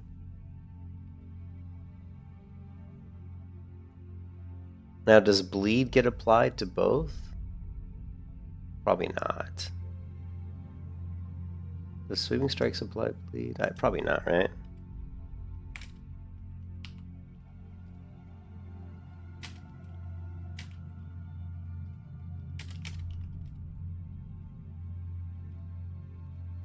Because that would be pretty cool. No, in Classic WoW, Sweeping Strikes does not apply the rend debuff to both targets. It only applies the rend to the primary target you initially cast on, even if the secondary target is hit due to Sweeping Strikes. See, that sucks. This was a bad move on Blizzard's part, in my opinion. Sweeping Strikes should apply rend to both targets if the secondary target is hit by the Sweeping Strikes buff, I think. And I think that's kind of bogus that it doesn't. I mean, even like, yeah, I think that's garbage, man. What do you think, Sam? We could do this build. This would be like a kind of a mini AoE build. Grab Sweeping Strikes. Grab Improved Thunderclap. Grab Improved Demoralizing Shout. We're going to grab Mace Specialization. And what we're going to do, we've already got a slow main-hand mace. What we're going to do is we're going to charge in. We're going to improve Demo Shout. We're going to Thunderclap. Pop Sweeping Strikes. Right? Oh, we'll build up Rage. First we'll build up a bunch of Rage, then we'll pop Sweeping Strikes. We're going to do it with just our slow main hand weapon. We're not going to equip a two-hand weapon. And we're just going to try to AoE, AoE 2 mobs down. Alright, let's see how much it would cost to do a talent respec. Because I'm sure it's going to be like 15 gold or something.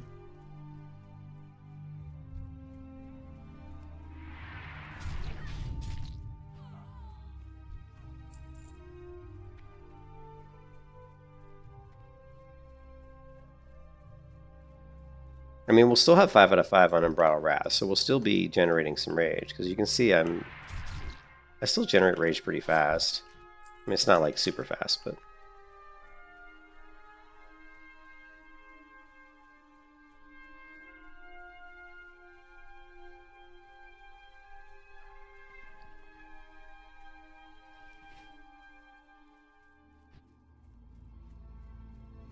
I'll have to get approval from Valse, though. Because I'm going to have to ask for the ability to use a white hand mace in my offhand, because there's no gray offhand maces. So I'll have to talk to Valst about that. And say, hey, can we amend the rules that if I can use a gray offhand mace, so I can do the dual mace spec?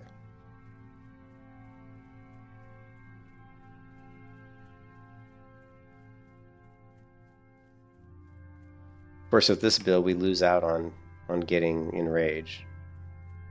Right? And what do we get for it? We get Sweeping Strikes and some other shit.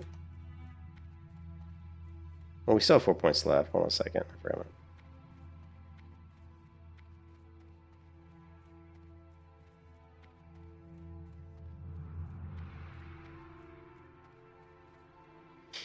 Let's see. Get rid of that. Get rid of that. Get rid of that.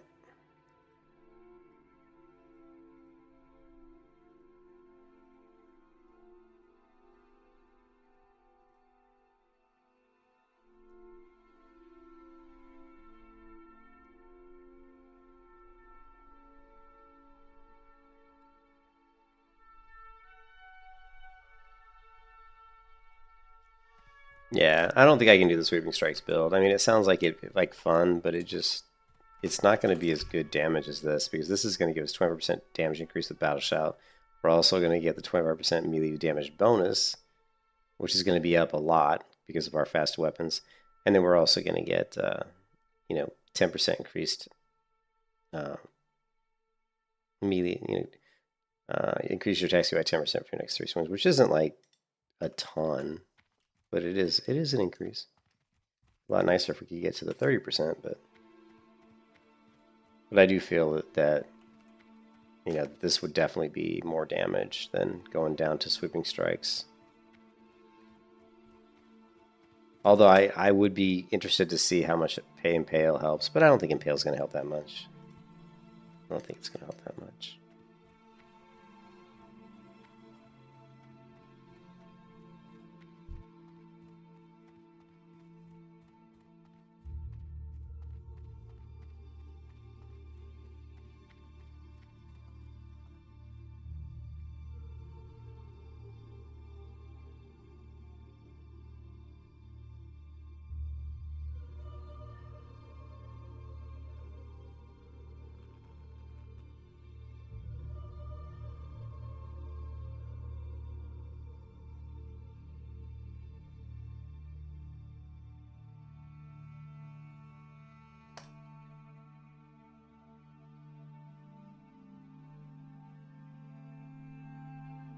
We'll make his thunderclap down to just 16 rage.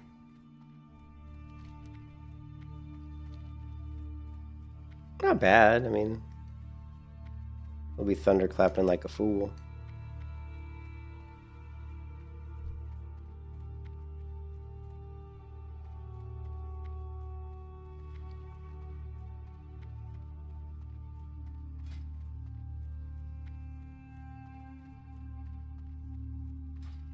$1.9.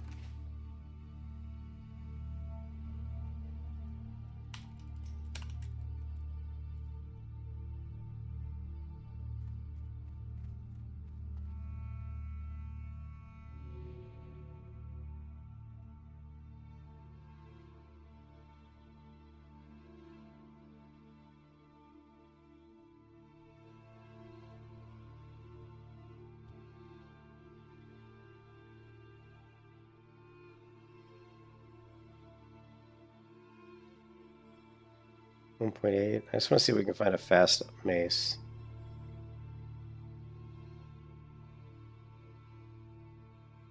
$1.9.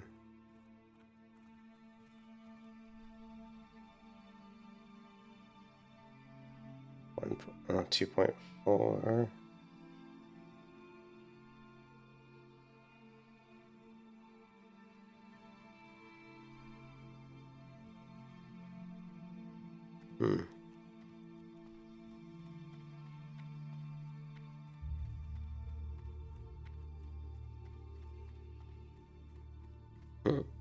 Hey, Sam. Yeah, I've seen that build before. It sounded interesting. I almost did it one time. I haven't done it before, but I almost did once because I wanted to try it out. It's pretty funny. Hey there. See you around. Oh, so look, it's only 10 gold. So we could respec now. I've got 10 gold, right? So we can respec for 10. That's pretty amazing that it's only 10 gold, because I've already respec twice. You know what I mean? The kids will love it. Yeah, well, that will be on the next character, Sam. So if we respec, right? If we respec right now, how far can we go? Let's say we respec right now. We would go deflection, charge,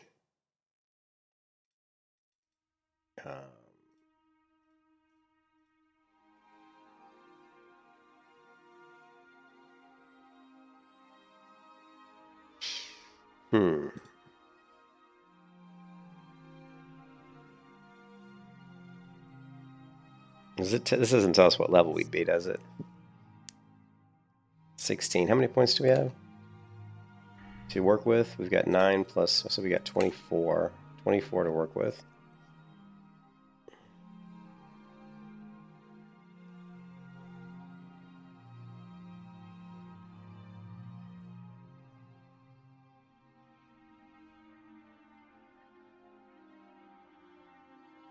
So we could respec to this. No, well, I'm tempted to do a really shitty build, which is the mace specialization build, just for fun, just for shits and giggles.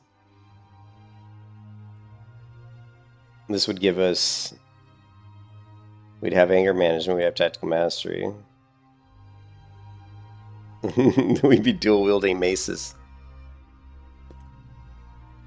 which would be straight up garbage at this level.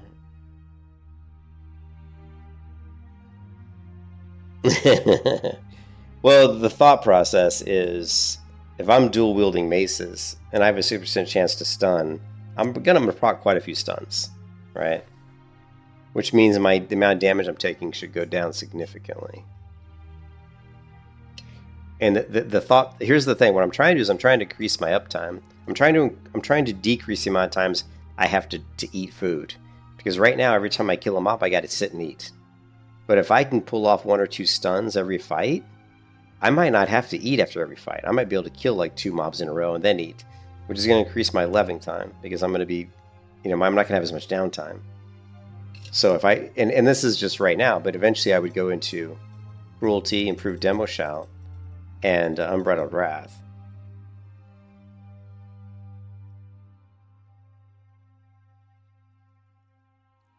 And then I would go into this, right? But if we got rid of Unbridled Wrath, which we probably should, because we could get Enrage.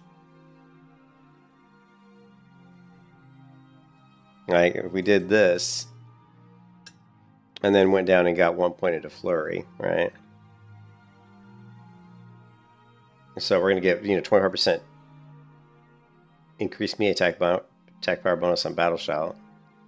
We're going to get 20% melee damage bonus. And we're going to get, of course, 200% damage increase on my offhand. But I'm thinking with this build, I might be able to have less downtime between fights. And also, anger management. We're going to have all that leftover anger. We're not ever going to be wasting any rage between fights either, because it's not going to decay as fast. But it may not be worth respecing yet.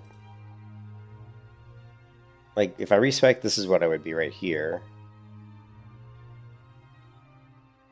We may want to wait until we're level, let's see, 2510.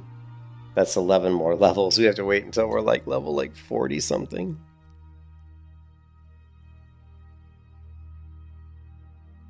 I say we just respec and try it out anyway. Screw it, man. We need a little bit more money. But yeah, I think I'll probably try, because you know me, I like to try stuff out, even though it'll be garbage. Making 10 gold doesn't take that long. I don't think. Not if I'm killing the wolves, because I can cook all the food, sell the food, and then I get the fur.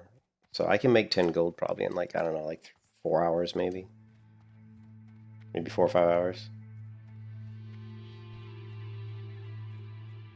What I want to do is, but I'm going to have to amend the rules. I'm going to have to allow myself to buy a white mace, because there's no gray maces that I can equip in my offhand. So there would be one slight amendment to this challenge, and that would be that I can allow myself to equip a white maces, which also will help me level, because I'll be able to get a little bit better damage, weapons in my offhand. But again, it's my offhand, so it's not going to be a huge deal.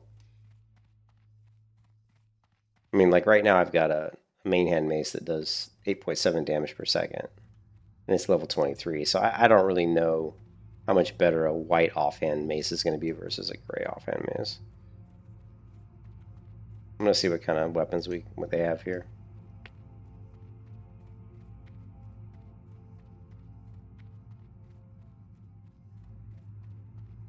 You need something? Okay, so here's a mace, does 6.3 damage. Here's the hammer. Now this is one hand. So this would be one we could use in our offhand, but it's too slow. We want something that's fast. 2.2, that's not bad. So we could buy this one for our offhand, right? This is, oh no, it's main. So we can't even buy that one because it's main hand.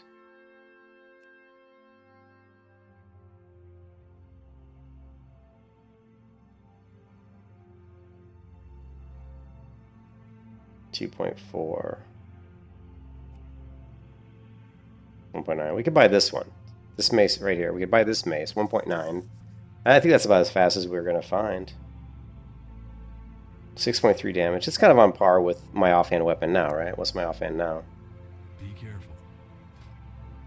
My offhand now is 7.1, so I don't think... Supply only the finest. I don't think replacing 7.1 with a 6.3, I don't think Vols would be too pissed off. You know what I mean? Because the point is I'm trying to set up a mace build, so I think that would be okay. I think that would be acceptable. See you around. It's not like I'm putting in a weapon that it actually does less damage than the gray weapon, so... So yeah, we're gonna try that. We're gonna do that just for shits and giggles. We're going to respec tomorrow, or today, I guess, since it already is tomorrow. We're gonna respec into the mace build. The problem if we do, actually, I don't think we can do it yet, because if we do it, we'll lose 5% crit, which I don't think that's we can't do that. Losing 5% crit would just absolutely be horrible.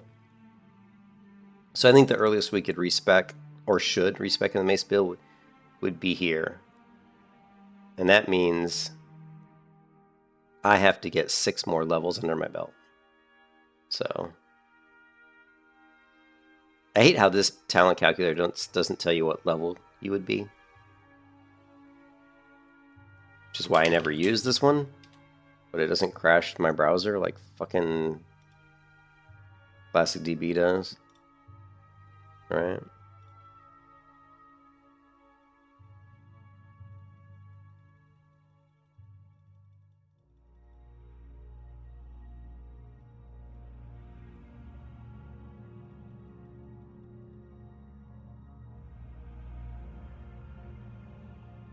Yeah, I'd have to be level 39 to do this build.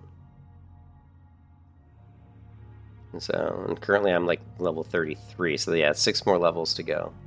So at 39, I could possibly do this build just for, and I think it would be interesting. I mean, having like, we could actually use Thunderclap once in a while just because it wouldn't cost as much rage, and we'd have way better, less rage decay. So from that, and that's another thing too. If we could get to the point where we were stunning enough that we could kill 2 mobs and then you know, like kill a mob and then kill another mob, maybe go through like 3 pulls before we have to drink, before we have to eat, and then we could carry that rage from fight to fight too. I don't know. It's just a thought. The whole point of it is trying to come up with a way to really increase the leveling. I'm not trying to increase the damage so much as I'm just trying to somehow figure out a way to have less downtime in between fights. That's the problem I'm running into right now. Is I have to kill a mob, eat, kill a mob, eat, kill a mob, eat. And it's just very slow. So if we could kill a mob, and then kill another mob, and then kill another mob, and then eat, that would be a lot better. Anyways, I gotta go to bed. I'll catch you guys later. We'll play around with this some more tomorrow. I do have to go. I do have to do some stuff tomorrow after work. I have to go pick up my wife's medication, which is way down in St. Pete, so it's going to take me a while. So if I stream tomorrow, it'll be well, I mean, it won't be any later than I normally stream, which means I'll probably start streaming tomorrow night around like 10 p.m. or something. Or maybe 10 p.m., 11 p.m., something like that. But I'll catch you guys later, man. Have a good one. Peace out. Peace out.